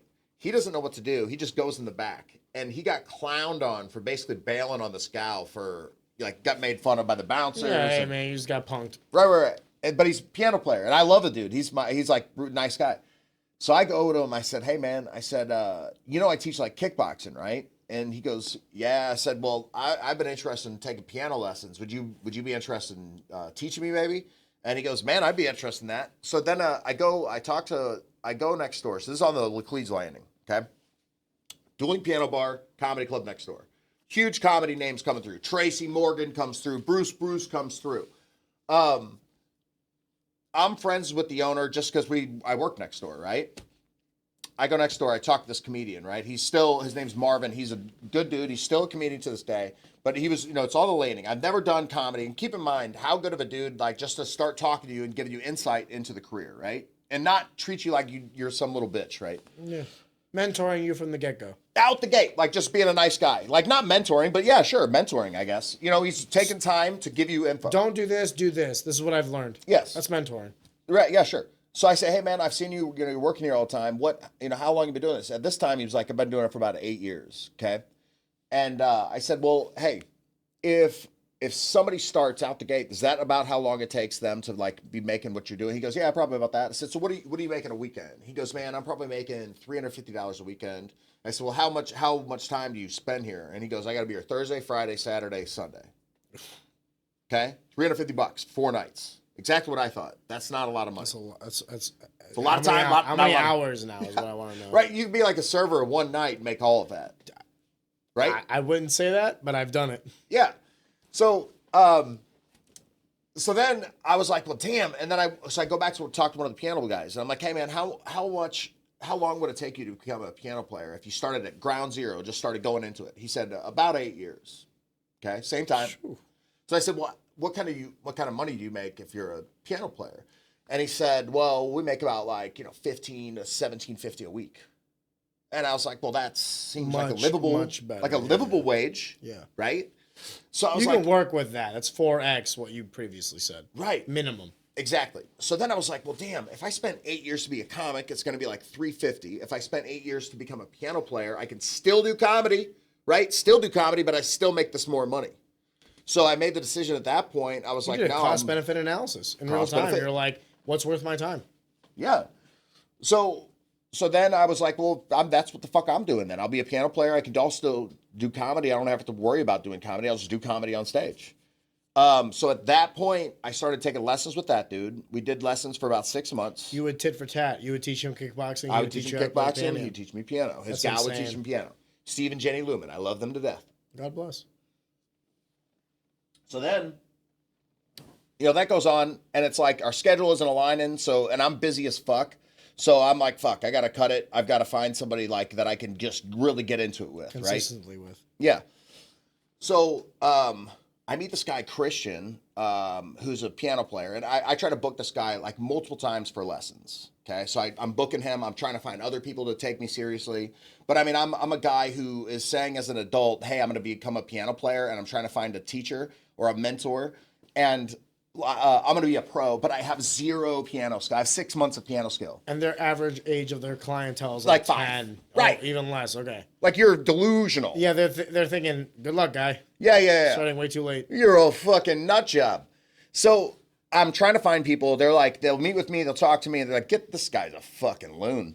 I'm sure that's what they're thinking anyways. They didn't tell me that explicitly. But that's what I figured. So this one dude, Christian, 3 times in a row, schedules, cancels, doesn't tell me, just no-shows me. Okay? Oh, that's Right. very disrespectful. Whatever. So he's schedules me, no-shows, and then I'm like, man, all right, fuck this dude. Look, I can't find a person to take me serious. I'm going to go and sign up with 3 people. Just bam, bam, bam. A couple of them are going to cancel. One of them will stick. Right? That was my plan. So I look online, Craigslist, find this gal. I go sign up with her, right? Get started piano lessons with her. this other girl, like I'm driving back from the sign up from Craigslist. I see a sign in a window in a building that says piano lessons here. I stop my car, flip my car around, pull in, get signed up there. It was Jackson Pianos, right? Then I go. You just aged yourself when you said Craigslist. Yeah, whatever. Yeah, it still works. Everyone now is like, what? Loser. So then I go back downtown. I just signed up with these people. I'm downtown, and I run into a guy that stood me up 3 lessons in a row, right? Oh, wow. Okay. And he goes, hey, man, are you still getting piano lessons? Go and fuck I'm like, yourself. yeah, Go that's what's fuck going in my yourself. head, right? It's fuck you. Yeah. Oh, you better believe I'm still getting Don't piano. do that, though. 'cause Not yours. But you never, it's so hard, but it's like you never want to motherfuck someone. You never know. You Whatever. Never know. So check it. Did you motherfuck him? No. Good job. Good job. But in my head, I did. But so to him, I was like, yeah, I was like, I am. I was like, I just signed up with a couple of people now. And he goes, okay. He goes, well, do you want a job? And I was like, I'm like, Good thing we did not motherfuck this guy.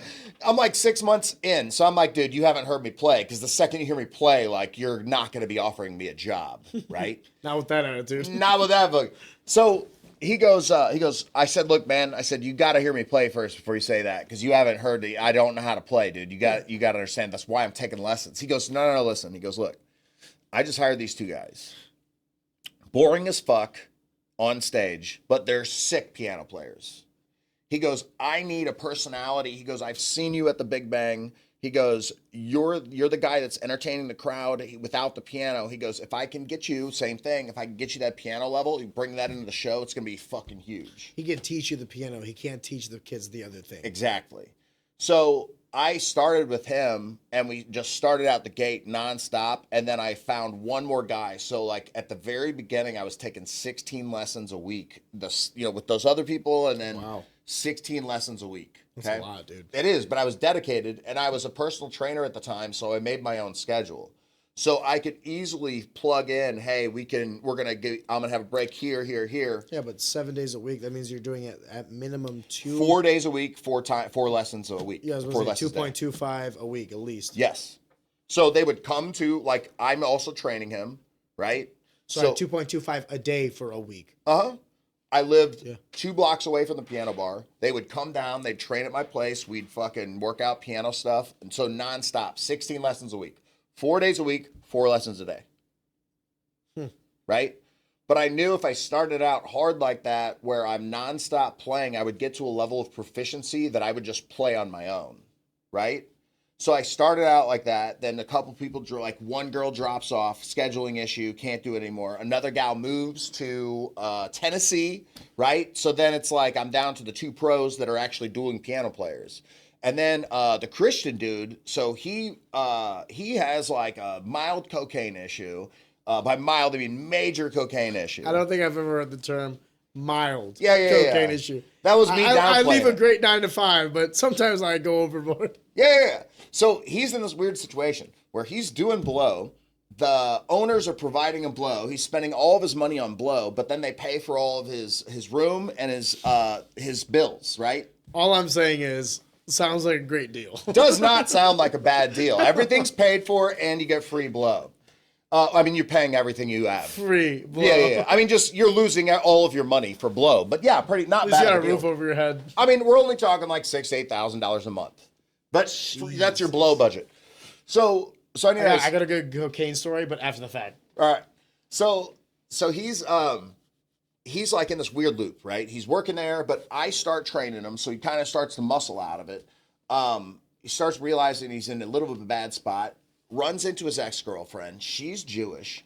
He talks to her. She says, listen, I will get you out of this place if you commit to, if you become Jewish, you never speak to someone from St. Louis ever again, and you move to Bali, right? Like Bollywood. So she does it. He does it, agrees. They get married. He's got kids. I haven't heard from him for a while. Right? Gone. But I've still got a couple. Different strokes for different folks. Absolutely. I hope they're happy and I love it's Bali. Crushing life. It's a heart-made Bali movie. Right there. better story than love. Better love story than Twilight. Way better. So he's gone, right?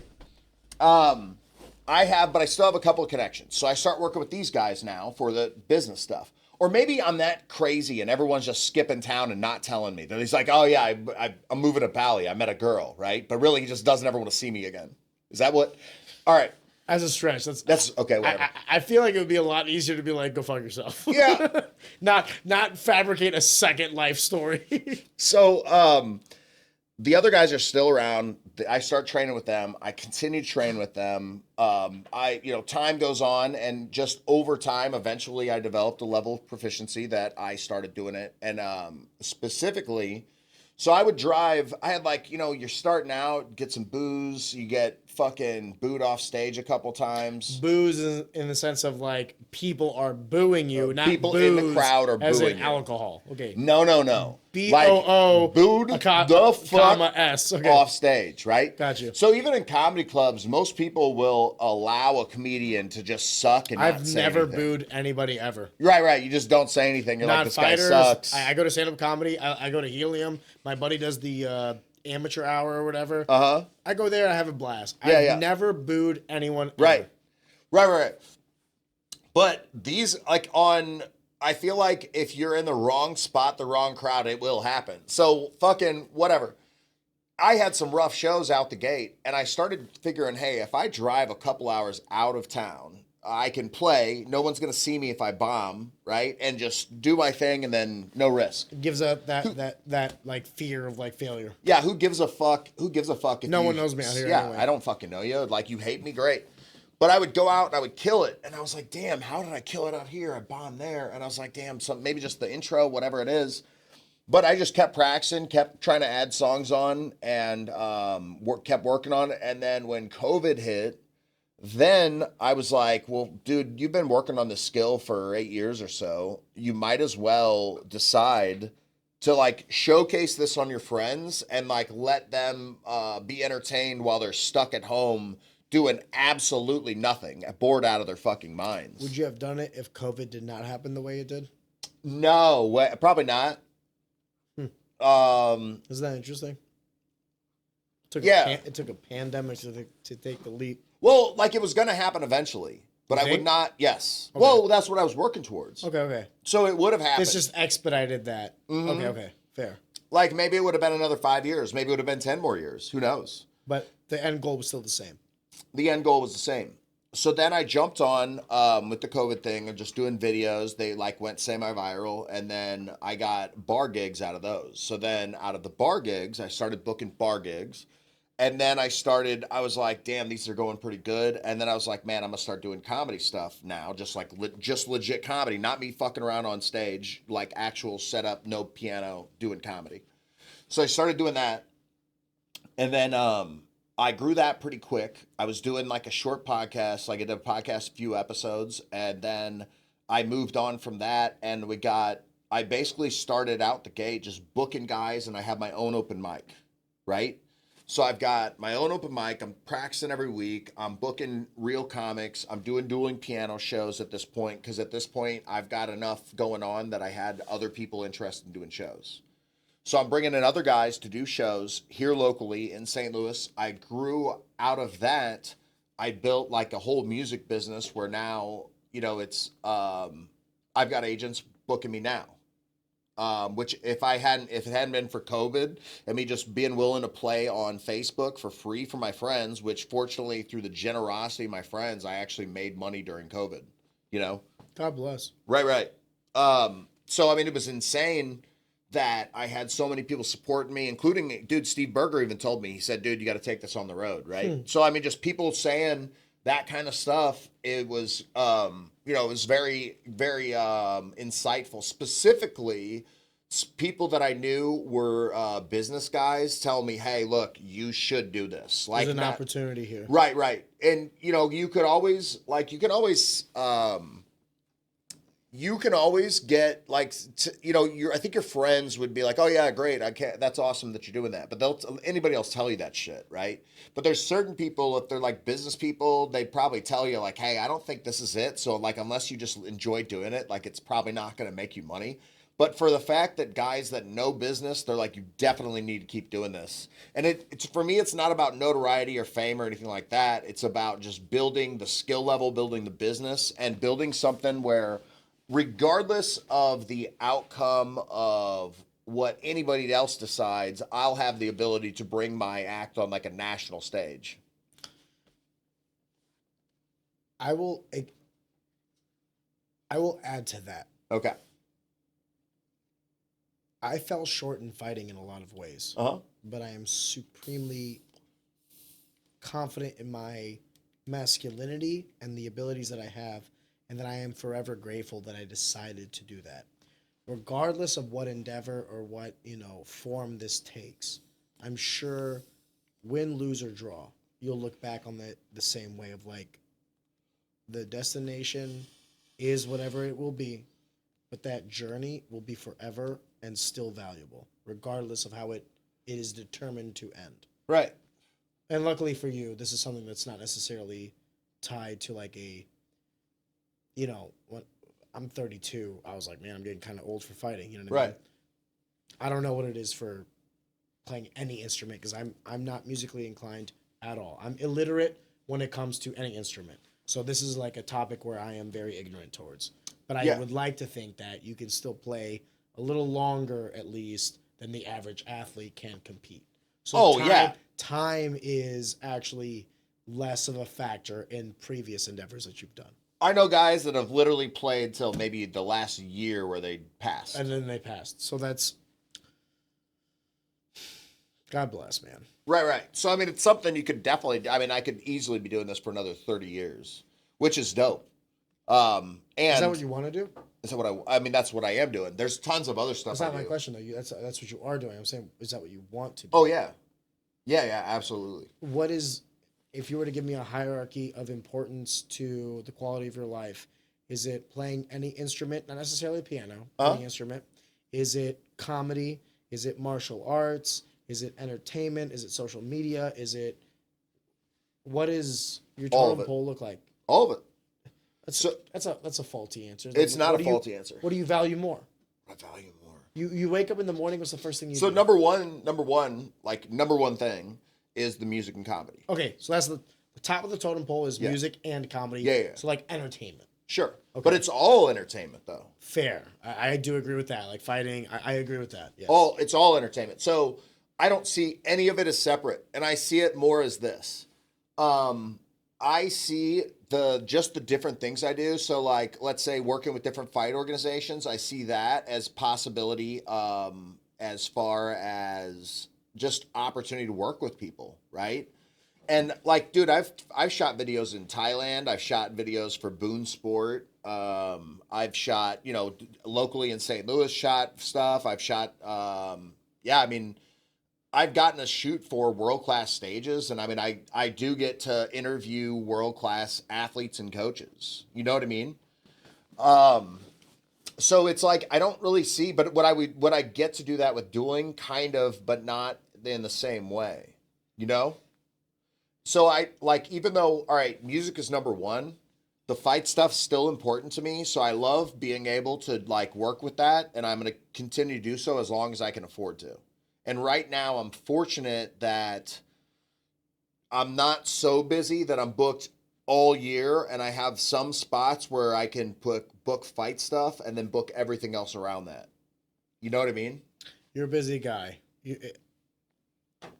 I can resonate and kind of appreciate the busy schedule you put on yourself because it's something very similar to what I'm doing. Mm-hmm. Brother, we are at 3 hours and 1 minute. I feel like we didn't do it. It's a weird podcast because I enjoyed myself immensely. Yeah. And I want to thank you for being on. But I don't feel like we did your story justice. I think if we do this again, and when we do this again, if you'd like to do this again, I think we need to start with you. Okay.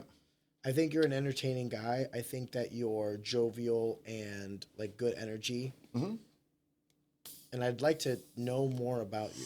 Sure. If that makes sense. Sure. Come back and do it again? Yes. I think we need to. Just simply because of the amount of attention people have, and I mean 3 hours is already.